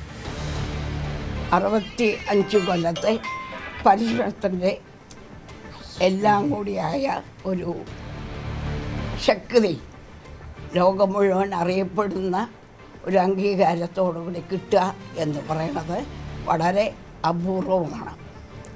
വളരെ വൈകിയാണെങ്കിലും ഈ ഒരു അംഗീകാരം ലോകം മുഴുവൻ അറിയപ്പെട്ട് ഇപ്പോൾ നമ്മുടെ മന്ത്രിമാരായാലും എല്ലാവരും ഒറ്റ വാക്കിൽ വിമല ടീച്ചർക്ക് കിട്ടിയത് വളരെ ഭംഗിയായിട്ട് അവർ ആസ്വദിക്കുന്നു, അവരെന്നെ വന്ന് കാണുന്നു, അവരെന്നെ അനുമോദിക്കുന്നു എന്നതിൽ അങ്ങേറ്റം ഞാൻ സന്തോഷിക്കുന്നു ഒരു കലാകാരി എന്ന നിലയിൽ. കലാമണ്ഡലം വിമല മേനോന് പത്മശ്രീ ലഭിച്ചത് വൈകി കിട്ടിയ അംഗീകാരമെന്ന് മന്ത്രി വി ശിവൻകുട്ടി. എന്നാലും അതിൽ സന്തോഷം. ആർക്ക് പുരസ്കാരം നൽകണമെന്നത് കേന്ദ്ര സർക്കാർ തീരുമാനമാണ്. അതിൽ ആരും ആക്ഷേപം ഉന്നയിക്കില്ലെന്നും മന്ത്രി പറഞ്ഞു. കലാമണ്ഡലം വിമല മേനോൻ കഴിഞ്ഞ 5 പതിറ്റാണ്ട് കാലമായി കലാരംഗത്ത് സജീവ സാന്നിധ്യമാണ്. സ്കൂൾ കലോത്സവങ്ങളിലും സർവകലാശാലയുടെ കലോത്സവങ്ങളിലുമൊക്കെ തന്നെ കലാപ്രകടനം നടത്തുന്ന മഹാഭൂരിപക്ഷം വരുന്ന മത്സരാർത്ഥികളും ടീച്ചറിൻ്റെ വിദ്യാർത്ഥികളാണ്. എന്ന് മാത്രമല്ല സംസ്ഥാനത്തിൻ്റെയും പ്രത്യേകിച്ച് തിരുവനന്തപുരം ജില്ലയുടെയും കലാരംഗത്ത് നിറസാന്നിധ്യമാണ് ടീച്ചർ എന്ന് പറയുന്നത്. ടീച്ചറിന് വൈകിയാണെങ്കിലും കിട്ടിയ അംഗീകാരത്തിന് അങ്ങേയറ്റം ആഹ്ലാദം തോന്നുന്നു. എല്ലാ ആശംസകളും നേരുകയാണ്. വെള്ളാപ്പള്ളിയെ പരോക്ഷമായി വിമർശിച്ച് കെ മുരളീധരൻ 3 പത്മ അംഗീകാരങ്ങൾ സ്വാഗതം ചെയ്യുന്നു. VS അച്യുതാനന്ദൻ, മമ്മൂട്ടി, വിമല മേനോൻ ഈ 3 പുരസ്കാരങ്ങളും അംഗീകരിക്കുന്നു. പത്മ പുരസ്കാരങ്ങൾ രാഷ്ട്രീയ നേട്ടത്തിന് ഉപയോഗിക്കാൻ പാടില്ല. മറ്റ് പുരസ്കാരങ്ങളെക്കുറിച്ച് പറയാനില്ല. ദുരുദ്ദേശങ്ങൾ ജനം മനസ്സിലാക്കുമെന്നും മുരളീധരൻ പറഞ്ഞു. പത്മ പുരസ്കാരങ്ങളിൽ 3 പുരസ്കാരങ്ങൾ ശ്രീ VS അച്യുതാനന്ദന് മരണാനന്തര ബഹുമതിയായി നൽകിയ പത്മവിഭൂഷൺ തീർച്ചയായിട്ടും അദ്ദേഹം ഒരു പൊതുപ്രവർത്തകൻ എന്നുള്ള നിലയിൽ സമൂഹത്തിന് ചെയ്ത സേവനങ്ങൾക്കുള്ള അംഗീകാരമാണ്. അതുപോലെ തന്നെ പ്രശസ്ത നടൻ ശ്രീ മമ്മൂട്ടിക്ക് ലഭിച്ച പത്മഭൂഷൺ ബഹുമതി കലാരംഗത്ത് അദ്ദേഹം ചെയ്ത സേവനത്തിനുള്ള ഒരു അംഗീകാരമാണ്. അതുപോലെ ശ്രീമതി വിമല മേനോന് നൽകിയ പത്മശ്രീ ഒരു മോഹിനിയാട്ട ഒക്കെ അവർ നൽകിയ സംഭാവനയ്ക്കുള്ള അംഗീകാരമാണ്. ഈ 3 അംഗീകാരങ്ങളും സ്വാഗതാർഹമാണ്. മറ്റു പുരസ്കാരങ്ങളെ കുറിച്ചൊന്നും ഞാൻ അഭിപ്രായം പറയും. പത്മ പുരസ്കാരങ്ങൾ ഒരിക്കലും രാഷ്ട്രീയ നേട്ടത്തിന് വിനിയോഗിക്കാൻ പാടില്ല. അത് ശരിയായ നടപടിയല്ല. ഇതിലൊക്കെ ചില ദുരുദ്ദേശങ്ങൾ ജനം കാണുന്നുണ്ട്. അത് തെറ്റാണെന്ന് പറയാൻ കഴിയില്ല. പുതുപ്പള്ളിയിൽ വികസനമില്ലാത്ത 9 വർഷം എന്ന KB ഗണേഷ് കുമാറിന്റെ ആരോപണത്തിൽ മറുപടിയുമായി ചാണ്ടി ഉമ്മൻ. വികസനങ്ങൾ എണ്ണിപ്പറഞ്ഞുകൊണ്ടായിരുന്നു മറുപടി. 5 ഇൻസ്റ്റിറ്റ്യൂട്ടുകൾ പുതുപ്പള്ളിയിലുണ്ട്, നിങ്ങളുടെ നാട്ടിലുണ്ടോ? ഇതൊന്നും പബ്ലിസിറ്റി ചെയ്ത് നടക്കാറില്ല. സർക്കാരിന് പുതുപ്പള്ളിയോട് അവഗണനയെന്നും ചാണ്ടി ഉമ്മൻ പറഞ്ഞു. മറ്റൊന്നുമല്ല, ഇവിടുത്തെ വികസനമാണ് പ്രശ്നം. ഞാൻ ചോദിക്കുന്നത്, പുതുപ്പള്ളിയുടെ വികസനത്തിന്റെ കാര്യത്തിൽ ഈ സർക്കാർ എന്ത് ചെയ്തു? ഇന്നലെ നമ്മുടെ മന്ത്രി ഗണേശൻ അവകാശവാദമായിട്ട് വന്നു. എന്താ, ഞാൻ എത്രയോ സ്കൂളുകൾ പണിഞ്ഞു, എത്രയോ സ്കൂളുകൾ ഇവിടെ പണിഞ്ഞു, പത്തനാപുരത്ത് പണിഞ്ഞു 9 വർഷം കൊണ്ട്. പുതുപ്പള്ളിയിൽ ഉണ്ടോ? പ്രിയപ്പെട്ട ഗണേശൻ, പുതുപ്പള്ളിയിൽ വികസനമില്ലാത്തതിന്റെ 9 വർഷക്കാലമാണ് കഴിഞ്ഞു പോയിരിക്കുന്നത്. ഇതിന് ഉമ്മൻചാണ്ടി ഇവിടെ മുഖ്യമന്ത്രിയായിരുന്നപ്പോൾ നടത്തിയ വികസനം എണ്ണി പറയാൻ സാധിക്കും. നിങ്ങളുടെ നാട്ടിലുണ്ടോ ഒരു ഫിലിം ഇൻസ്റ്റിറ്റ്യൂട്ട്? ഫിലിം ഇൻസ്റ്റിറ്റ്യൂട്ട് ഇവിടെയുണ്ട്. നാഷണൽ ഫിലിം ഇൻസ്റ്റിറ്റ്യൂട്ട്, KR നാരായണന്റെ പേരുള്ള ഫിലിം ഇൻസ്റ്റിറ്റ്യൂട്ട് അകലക്കുന്നതുണ്ട്. സംസ്ഥാന തലത്തിലെ ഒരു ഇൻസ്റ്റിറ്റ്യൂട്ടോട് ഞാൻ എണ്ണി. 5 ഇൻസ്റ്റിറ്റ്യൂട്ടുകൾ നിങ്ങളുടെ നാട്ടിലുണ്ടോ? KPCC സ്ഥാനാർത്ഥി നിർണയത്തിൽ ഡൽഹിയിലെ ചർച്ചയ്ക്ക് ക്ഷണിക്കാത്തതിൽ നീരസം പരസ്യമാക്കി കെ മുരളീധരൻ. ഡൽഹിയിലെ ചർച്ചയ്ക്ക് പോയപ്പോൾ ഞങ്ങളെയൊക്കെ ഒഴിവാക്കി. ഞങ്ങൾ ഒന്നും പരാതി പറഞ്ഞില്ല. പാർട്ടി ഒറ്റക്കെട്ടായി നീങ്ങണം, ഇലക്ഷൻ ജയിക്കണം. അതിനാലാണ് പ്രതികരിക്കാത്തതെന്നും മുരളീധരൻ പറഞ്ഞു. ഡൽഹിയിലെ ചർച്ചയ്ക്ക് പോയപ്പോൾ ഞങ്ങളെയൊക്കെ ഒഴിവാക്കി. ഞങ്ങളൊന്നും പരാതി പറഞ്ഞില്ലല്ലോ. കാരണം പാർട്ടി ഒരു യുദ്ധമുഖത്ത് നിൽക്കുന്ന സമയത്ത് ഇതുപോലത്തെ വിഷയങ്ങൾ ചർച്ച ചെയ്യേണ്ടതല്ല എന്നുള്ളത് കൊണ്ടാണ് ഞങ്ങളൊന്നും പ്രതികരിക്കാതിരുന്നത്. അപ്പൊ പാർട്ടി ഒറ്റക്കെട്ടായി നീങ്ങണം, ഇലക്ഷൻ ജയിക്കണം. ആ ലക്ഷ്യത്തിലാണ് പാർട്ടി പോകുന്നത്. തരൂരുമായി CPM ചർച്ച നടത്തിയെന്ന ചോദ്യത്തിന് പ്രസക്തിയില്ലെന്ന് CPM സംസ്ഥാന സെക്രട്ടറി MV ഗോവിന്ദൻ. സാങ്കല്പിക ചോദ്യത്തിന് സാങ്കല്പിക മറുപടിയില്ല. പ്രചാരവേലകളിൽ കാര്യമായ എന്തെങ്കിലും ഉണ്ടെന്ന് തോന്നുന്നില്ലെന്നും MV ഗോവിന്ദൻ പറഞ്ഞു. സാങ്കല്പികമായ ചോദ്യവും സാങ്കല്പികമായ ഉത്തരവും അടിസ്ഥാനപരമായി തെറ്റാണ്. അത് ആ ചോദ്യം അതാ പറഞ്ഞത്. ആ ഒരു ചോദ്യത്തിന് പ്രസക്തിയില്ല. അദ്ദേഹം ഇപ്പോൾ കോൺഗ്രസിന്റെ വളരെ പ്രമുഖനായൊരു നേതാവായിട്ട് തുടരുകയും അദ്ദേഹം ഇപ്പോൾ BJP മുഖ്യമന്ത്രി, പ്രധാനമന്ത്രി ഉൾപ്പെടെയുള്ളവരെ നിരന്തരമായി വാഴ്ത്തുകയോ ഒക്കെ ചെയ്യുന്ന ഒരു പ്രത്യേക സിസ്റ്റമാണ് നമ്മൾ കണ്ടുകൊണ്ടിരിക്കുന്നത്. അങ്ങനെയുള്ള ഒരു സാഹചര്യത്തിൽ അദ്ദേഹം CPM-ഉമായിട്ട് ബന്ധപ്പെട്ട് പോവാണ് എന്നുള്ള പ്രചാരവേലൊക്കെ നടക്കുന്നതിൽ കാര്യമായ എന്തെങ്കിലും ഒന്നുണ്ട് എന്ന് എനിക്ക് തോന്നുന്നില്ല. അന്തർദേശീയ തലത്തിൽ അറിയപ്പെടുന്ന ശശി തരൂരിനെ പോലൊരു നേതാവ് മുങ്ങുന്ന കപ്പലിൽ കയറുമെന്ന് സാമാന്യ ബോധമുള്ള ആരും വിശ്വസിക്കില്ലെന്ന് കെ മുരളീധരൻ.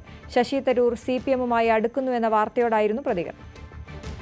അദ്ദേഹത്തിനെ പോലൊരു അന്തർദേശീയ തലത്തിൽ അറിയപ്പെടുന്ന ഒരു നേതാവ് ഒരു മുങ്ങുന്ന കപ്പലിൽ കയറുമെന്ന് സാമാന്യ ബോധമുള്ള ആരും വിശ്വസിക്കില്ല. ക്യാപ്റ്റൻ അടക്കം മുങ്ങാൻ പോകുന്നൊരു കപ്പലാണ്. ആ കപ്പലിന്റെ അകത്ത് ശശി തരൂരിനെ പോലെ അന്താരാഷ്ട്ര രംഗത്ത് അറിയപ്പെടുന്ന ഒരു വ്യക്തി കയറുന്നു പറഞ്ഞാൽ അത് ഏപ്രിൽ 1-ാം തീയതി മാത്രമേ പറയാനേ പറ്റൂ. മഹാപഞ്ചായത്തിൽ തരൂരിന്റെ പേര് പരാമർശിക്കാത്തതിൽ അദ്ദേഹത്തിന് പ്രയാസമുണ്ടായിട്ടുണ്ടെന്നും 2 ദിവസത്തിനുള്ളിൽ രാഹുൽ ഗാന്ധി നേരിട്ട് തരൂരുമായി സംസാരിക്കുമെന്നും കെ മുരളീധരൻ. തരൂരിന് പ്രയാസമുണ്ടായാൽ ഗൌരവമായി പാർട്ടി കാണും. അദ്ദേഹത്തിന്റെ പ്രയാസം പരിഹരിക്കുമെന്നും മുരളീധരൻ പറഞ്ഞു. മഹാപഞ്ചായത്തിന്റെ സമ്മേളനത്തിൽ അദ്ദേഹത്തിന്റെ പേര് പരാമർശിക്കാത്തൊരു കാര്യത്തിൽ അദ്ദേഹത്തിന് പ്രയാസമുള്ളതായിട്ടാണ് ഞാൻ മനസ്സിലാക്കുന്നത്. ഇത് പക്ഷേ ശ്രീ രാഹുൽ ഗാന്ധിയുടെ കുറ്റമല്ല. അദ്ദേഹത്തിന് എഴുതി കൊടുത്ത ആ ലിസ്റ്റാണ് അദ്ദേഹം വായിച്ചത്. അതല്ലാതെ ശ്രീ ശശി തരൂരിനെ മനഃപൂർവ്വം ഒഴിവാക്കാൻ ഒരിക്കലും രാഹുൽ ഗാന്ധി ശ്രമിച്ചിട്ടില്ല. പക്ഷെ അദ്ദേഹത്തിനെ പോലത്തെ ഒരു നേതാവിന് ഇങ്ങനെ പ്രയാസമുണ്ടായത് തീർച്ചയായിട്ടും പാർട്ടി അതിൻ്റേതായിട്ടുള്ള ഗൗരവത്തിൽ കാണുന്നുണ്ട്. തീർച്ചയായിട്ടും 2 ദിവസത്തിനുള്ളിൽ തന്നെ ഞാൻ മനസ്സിലാക്കുന്നത് രാഹുൽ ഗാന്ധി എന്നെ നേരിട്ട് അദ്ദേഹവുമായി സംസാരിച്ച് അദ്ദേഹത്തിന്റെ പ്രയാസങ്ങൾ നീക്കുന്ന. ശബരിമല സ്വർണ്ണക്കൊള്ളയിൽ മൊഴിപ്പകർപ്പുകൾ ഇഡിക്ക് കൈമാറാൻ പ്രത്യേക അന്വേഷണ സംഘം. പ്രതികളുടെയും സാക്ഷികളുടെയും മൊഴിപ്പകർപ്പുകൾ നൽകും. ഇഡി ഉദ്യോഗസ്ഥർ നാളെ SIT ഓഫീസിൽ എത്തും. ശബരിമല സ്വർണ്ണക്കൊള്ളയുമായി ബന്ധപ്പെട്ട സാമ്പത്തിക ഇടപാടുകളെ സംബന്ധിച്ച് അന്വേഷണം നടത്താൻ ഇഡി തയ്യാറായതിന് പിന്നാലെ കേരളത്തിലും തമിഴ്നാട്ടിലടക്കം വിവിധയിടങ്ങളിൽ ഇതുമായി ബന്ധപ്പെട്ട ഭാഗങ്ങളിൽ വീടുകളിലടക്കം സ്ഥാപനങ്ങളിലടക്കം ഇഡിയുടെ റെയ്ഡ് നടന്നിരുന്നു. അതിന്റെ തുടർച്ചയായിട്ടാണ് ഇപ്പോൾ SITയിൽ നിന്നും മൊഴിപ്പകർപ്പുകളും മറ്റും ആവശ്യപ്പെട്ടുകൊണ്ട് ഇഡി മുന്നോട്ട് വന്നിരിക്കുന്നത്. തുടക്കത്തിൽ ഇത് സമ്മതിക്കാത്തൊരു സാഹചര്യമുണ്ടായിരുന്നു. പക്ഷേ പിന്നീട് അത് അനാവശ്യമായ നിയമക്കുരുക്കളിലേക്ക് പോകണ്ട എന്ന് SIT തീരുമാനിക്കുകയും വരും ദിവസങ്ങളിൽ ഇതുമായി ചർച്ച നടത്താനുമാണ് ഇഡിയുടെ തീരുമാനം.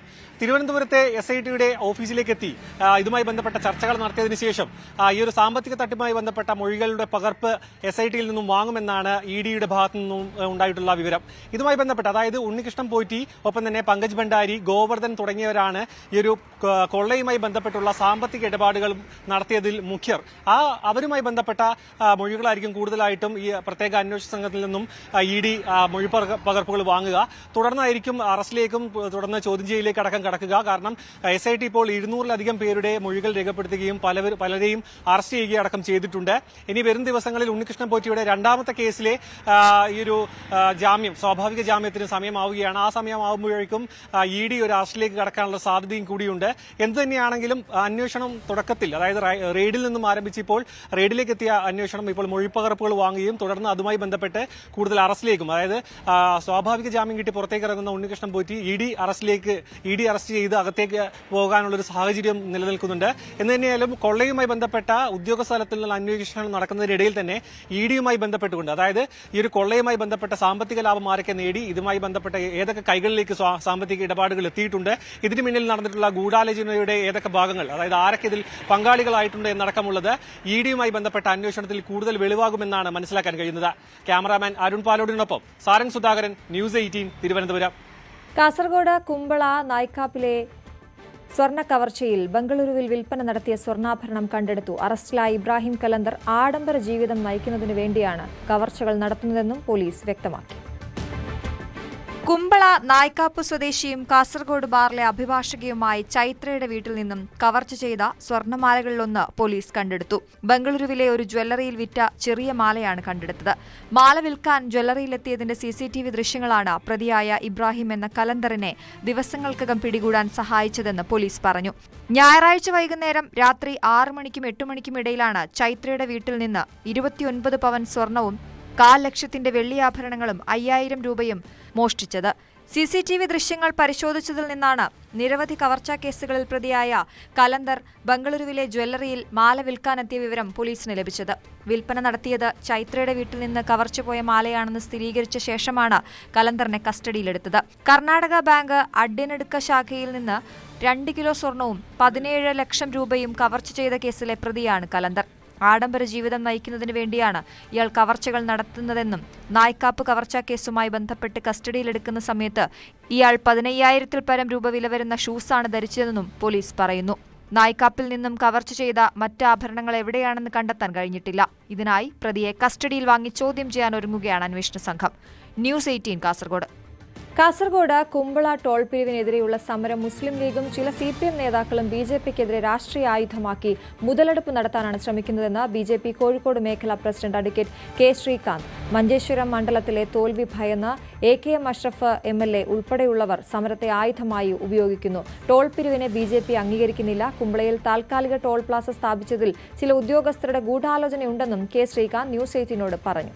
ടോൾ പ്ലാസ സമരത്തെ തുടർന്ന് പ്രതിരോധത്തിലായ BJPയുടെ ആദ്യ പ്രതികരണം കൂടിയാണിത്. ആക്ഷൻ കമ്മിറ്റിയെ രൂക്ഷമായി വിമർശിച്ച് രാജ്മോഹൻ ഉണ്ണിത്താൻ MP ന്യൂസ് 18 നൽകിയ അഭിമുഖത്തിന് തൊട്ടു പിന്നാലെയാണ് പ്രതികരണമെന്നതും ശ്രദ്ധേയമാണ്. News 18 exclusive. കുമ്പള ടോൾ പിരിവിനെതിരെ ജനകീയ ആക്ഷൻ കമ്മിറ്റിയുടെ നേതൃത്വത്തിൽ ശക്തമായ സമരമായി മുന്നോട്ട് പോകുമ്പോഴും BJP ഈ സമരത്തിൽ നിന്നും മാറി നിൽക്കുന്നു എന്ന ഒരു വലിയ തോതിലുള്ള വിമർശനം വരുന്നുണ്ട്. ഏതായാലും രാജ്മോഹൻ ഉണ്ണിത്താൻ കഴിഞ്ഞ ദിവസം ഈ കാര്യത്തിൽ ഒരു വ്യക്തത കൃത്യമായി വരുത്തിയിരുന്നു. ഇതിൽ BJPയുടെ നിലപാടിൽ നിന്ന് നമുക്ക് BJP നേതാക്കളോട് തന്നെ നീക്കാം. അഡ്വക്കേറ്റ് കെ ശ്രീകാന്താണ് ന്യൂസ് എയ്റ്റിനോടൊപ്പം ചേരുന്നത്. ഈ ടോൾ സമരത്തിൽ BJP പൂർണ്ണമായി വിട്ടു നിൽക്കുന്നവർ, എന്താണ് ടോൾ വിഷയത്തിൽ BJPയുടെ നിലപാട്? ടോള് കുമ്പള അരിക്കാടിയിൽ ടോള് പിരിക്കരുത് എന്നുള്ളതാണ് BJPയുടെ നിലപാട്. കാരണം അതൊരു ന്യായമില്ല. പക്ഷേ NHAIയുടെ ഉദ്യോഗസ്ഥന്മാർ പറയുന്നൊരു ന്യായം, ഒരു ദേശീയപാത നിർമ്മിച്ച് നോട്ടിഫിക്കേഷൻ കൊടുത്താൽ 45 ദിവസത്തിനകം ടോൾ പിരിവ് തുടങ്ങണം. അങ്ങനെ തുടങ്ങാണ്ട് ഡിലേ വരുത്തിയിട്ടുള്ള ഇടങ്ങളിൽ സർക്കാരിന് റവന്യൂ നഷ്ടം വന്ന് CAGയുടെ റിപ്പോർട്ടുകളുണ്ട്. പ്രത്യേകിച്ച് 2023 അങ്ങനെ റിപ്പോർട്ടുണ്ട്. അങ്ങനെ CAGയുടെ ഓഡിറ്റ് റിപ്പോർട്ട് വന്നു കഴിഞ്ഞാൽ അതിൻ്റെ ഉത്തരവാദികൾ ബന്ധപ്പെട്ട ഉദ്യോഗസ്ഥന്മാരായിരിക്കും എന്നുള്ളതാണ് അവർ ഉന്നയിക്കുന്ന ഒരു കാരണം. പക്ഷേ എന്ത് കാരണമായാലും ഈ കുമ്പളയിലെ പിരിവ് നമുക്ക് അംഗീകരിക്കാൻ കഴിയില്ല എന്നുള്ളതാണ്. അതുകൊണ്ട് BJP ഇതിലൊരു ഇടപെടൽ കേന്ദ്ര സർക്കാരിൻ്റെ ഭാഗത്തു നിന്നും മന്ത്രിയുടെ ഭാഗത്തു നിന്നും ഉണ്ടാക്കിയിട്ട് അതിലൊരു പരിഹാരം കാണാൻ വേണ്ടിയിട്ടാണ് BJP ശ്രമിക്കുന്നത്. പക്ഷേ മഞ്ചേശ്വരം MLA ശ്രീ AKM അഷ്റഫ് ഉൾപ്പെടെയുള്ള സമരസമിതി നേതാക്കന്മാർ ശ്രമിക്കുന്നത് ഇതിനൊരു പരിഹാരമല്ല. അവർ രാഷ്ട്രീയ മുതലെടുപ്പിന് വേണ്ടിയിട്ടാണ് ശ്രമിക്കുന്നത്. കാരണം ഇതിനകത്തൊരു ഇങ്ങനൊരു വിഷയം വന്നപ്പോൾ അതിൽ ഏറ്റവും കൂടുതൽ ജനങ്ങൾക്കൊപ്പം നിന്ന് ജനങ്ങൾക്ക് വേണ്ടി പ്രവർത്തിക്കുന്നൊരു സർക്കാരാണ്, കേന്ദ്ര സർക്കാരാണ്.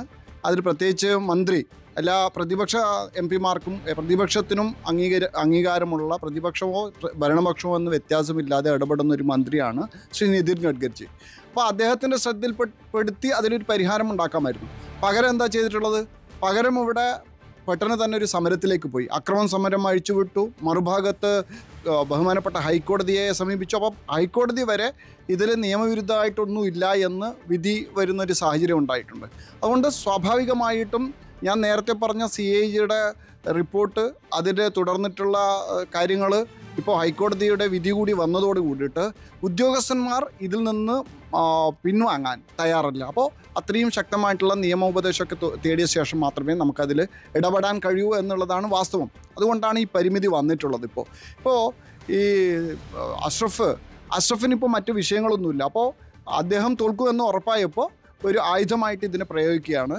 BJPയെ ഇത് കരിവാരി തേക്കാനുള്ളൊരു ശ്രമമാണ് ഇപ്പോൾ സമരസമിതി നടത്തിക്കൊണ്ടിരിക്കുന്നത്. ഇതിൽ ഏറ്റവും ശ്രദ്ധേയമായിട്ടുള്ളത്, ഇപ്പോൾ ഇത് നിയമവിരുദ്ധമാണെന്ന് പറയുന്നു.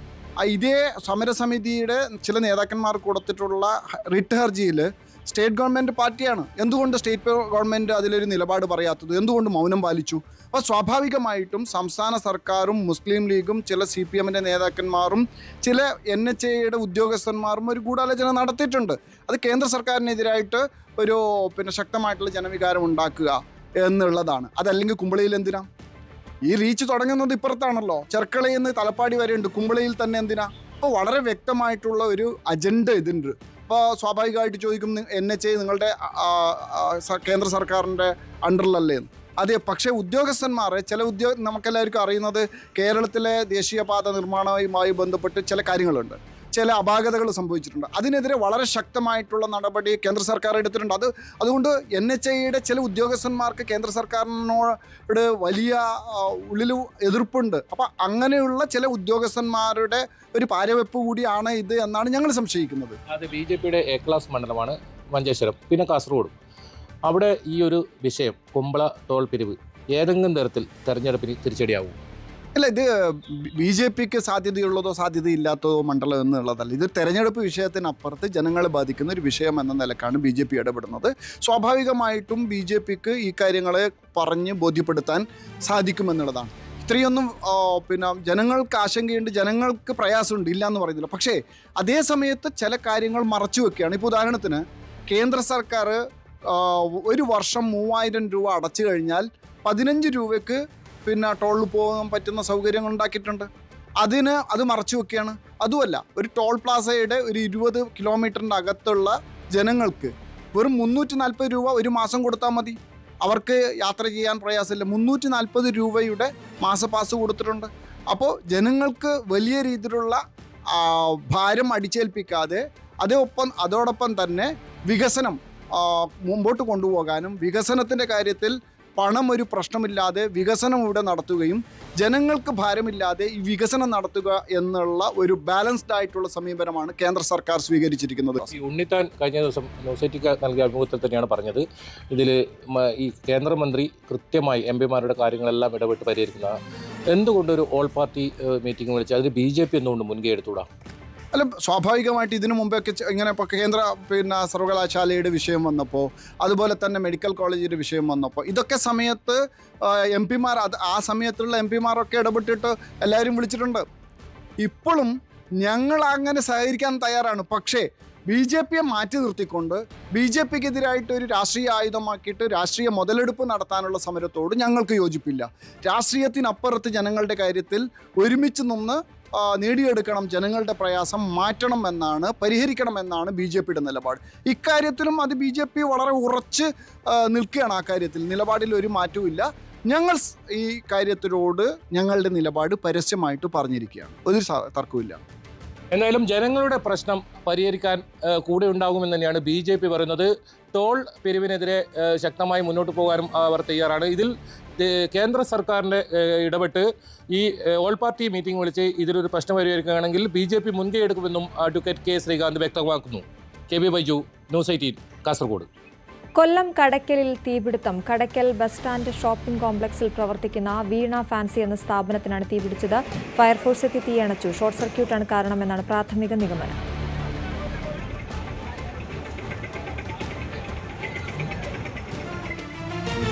ഇടുക്കി പീരുമേട്ടിൽ ദേശീയപാതയോരത്ത് വൈദ്യുതി വകുപ്പിന്റെ കോടികൾ വിലമതിക്കുന്ന 10 ഏക്കറോളം ഭൂമി കയ്യേറ്റ ഭീഷണിയിൽ. അഴുത ടണൽ നിർമ്മാണത്തിനായി ബോർഡ് വാങ്ങിയ സ്ഥലമാണ് സംരക്ഷണമില്ലാതെ നശിക്കുന്നത്. അഴുത ഡൈവേർഷൻ പദ്ധതിക്കായി പീരുമേട്ടിൽ 10 ഏക്കറോളം ഭൂമിയാണ് വൈദ്യുതി വകുപ്പ് വാങ്ങിയത്. പദ്ധതി പൂർത്തിയാക്കിയതിനു ശേഷം മിച്ചം വന്ന ഭൂമിക്കിപ്പോൾ കോടികളുടെ മൂല്യമുണ്ട്. എന്നാൽ അതിരുകൾ തിരിച്ച് സംരക്ഷണ വേലി നിർമ്മിക്കാനോ കാട് വെട്ടിത്തെളിക്കാനോ കഴിഞ്ഞിട്ടില്ല. ഇതിൽ കാപ്പി കൃഷിയുള്ള ഭാഗം പാട്ടത്തിന് നൽകിയിരിക്കുകയാണ്. എന്നാൽ ദേശീയപാതയോരത്തെ കെട്ടിടവും ഇതിനോട് ചേർന്ന 5 ഏക്കർ ഭൂമിയും സംരക്ഷിക്കാതെ നശിക്കുകയാണ്. പീരുമേട്ടിൽ വൻതോതിൽ സർക്കാർ സ്ഥലം കയ്യേറ്റം വഴി നഷ്ടപ്പെട്ടിട്ടുണ്ട്. കുട്ടിക്കാനത്ത് KAP 5ാം ബറ്റാലിയന്റെ 300 ഏക്കർ സ്ഥലം കയ്യേറ്റം വഴി നശിച്ചു. ആഭ്യന്തര വകുപ്പ് സ്ഥലം തിരിച്ചുപിടിക്കാൻ വർഷങ്ങളായി ശ്രമിക്കുന്നുണ്ടെങ്കിലും കഴിഞ്ഞിട്ടില്ല. ഇത്രയൊക്കെ ഉണ്ടായിട്ടും ഭൂമി സംരക്ഷിക്കാൻ ചെറുവിരൽ അനക്കാത്ത വൈദ്യുത ബോർഡിനെതിരെ വിമർശനവും ശക്തമായിട്ടുണ്ട്. KSEB എക്സിക്യൂട്ടീവ് എഞ്ചിനീയർ ഓഫീസ് പീരുമേട്ടിലൊരു വാടക കെട്ടിടത്തിലാണ് സ്ഥിതി ചെയ്യുന്നത്. ആദ്യം അത് കുട്ടിക്കാനത്തായിരുന്നു. കുട്ടിക്കാനത്ത് നിന്ന് മാറ്റി അത് പീരുമേട്ടിലാക്കിയിരിക്കുന്നു.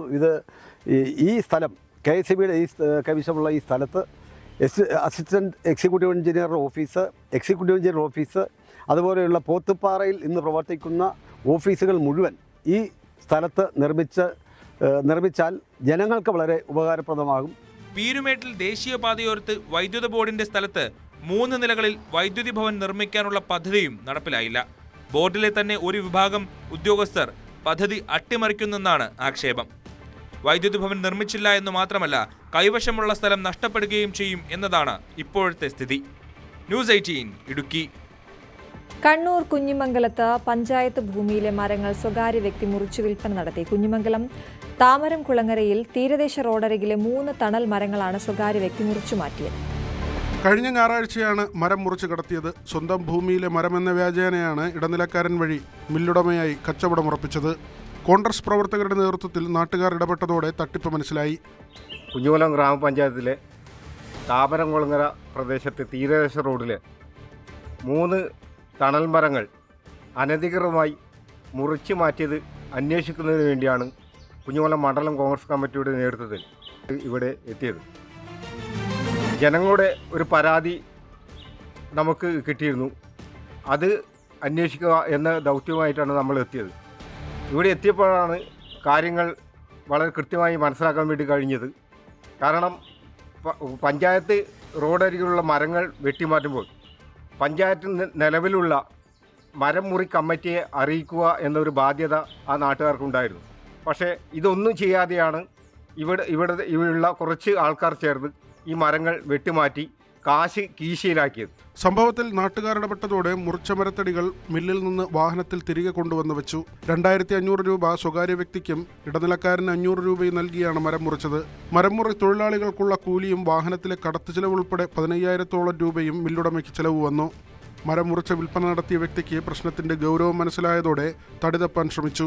ഇതോടെ ഇടനിലക്കാരൻ വിവരം നൽകി മില്ലിലേക്ക് കൊണ്ടുപോയ മരം തിരികെ മുറിച്ചെടുത്ത സ്ഥലത്ത് കൊണ്ടുവന്നിടുകയായിരുന്നു. കോൺഗ്രസ് പ്രവർത്തകർ പഞ്ചായത്ത് സെക്രട്ടറിക്ക് പരാതി നൽകിയിട്ടുണ്ട്. നിയമ നടപടി സ്വീകരിക്കുമെന്ന് പഞ്ചായത്ത് അധികൃതർ പരാതിക്കാർക്ക് ഉറപ്പു നൽകി. ന്യൂസ് 18 പയ്യന്നൂർ. റിപ്പബ്ലിക് ദിനത്തിന്റെ ഭാഗമായി വാഹന റാലി നടത്തി തിരുവനന്തപുരത്തെ എക്കോസ്പോർട്ട് വാഹന കൂട്ടായ്മ. കാര്യവട്ടം ഗ്രീൻഫീൽഡ് സ്റ്റേഡിയത്തിൽ നിന്നുമായിരുന്നു റാലി ആരംഭിച്ചത്.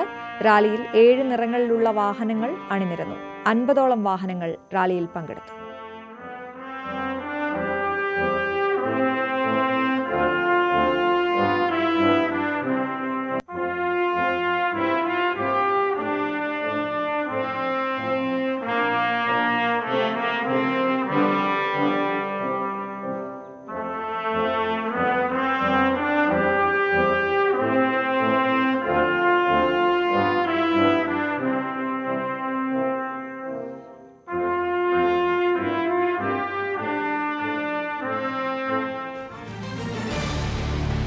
ഇനി ഇന്നത്തെ സ്വർണം വെള്ളി നിരക്കുകൾ. കവിത ഗോൾഡ് ആൻഡ് ഡയമണ്ട്സ് ഇന്നത്തെ സ്വർണം വെള്ളി നിരക്കുകൾ നിങ്ങൾക്കായി സമർപ്പിക്കുന്നത് Kavitha gold and diamonds, the versatile jeweller. സ്വർണം 22 ക്യാരറ്റ് ഗ്രാമിന് 14,915 രൂപ, പവന് 1,19,320 രൂപ. 18 ക്യാരറ്റ് ഗ്രാമിന് 12,330 രൂപ, പവന് 98,640 രൂപ. വെള്ളി ഗ്രാമിന് 345, കിലോയ്ക്ക് 3,45,000 രൂപ. കവിത ഗോൾഡ് ആൻഡ് ഡയമണ്ട്സ് ഇന്നത്തെ സ്വർണം വെള്ളി നിരക്കുകൾ നിങ്ങൾക്കായി സമർപ്പിച്ചത് Kavitha gold and diamonds, the versatile jeweller. പകൽ വാർത്ത പൂർണ്ണമാകുന്നു. ഇനി സ്പോട്ട് ലൈവ് കാണാം. നമസ്കാരം.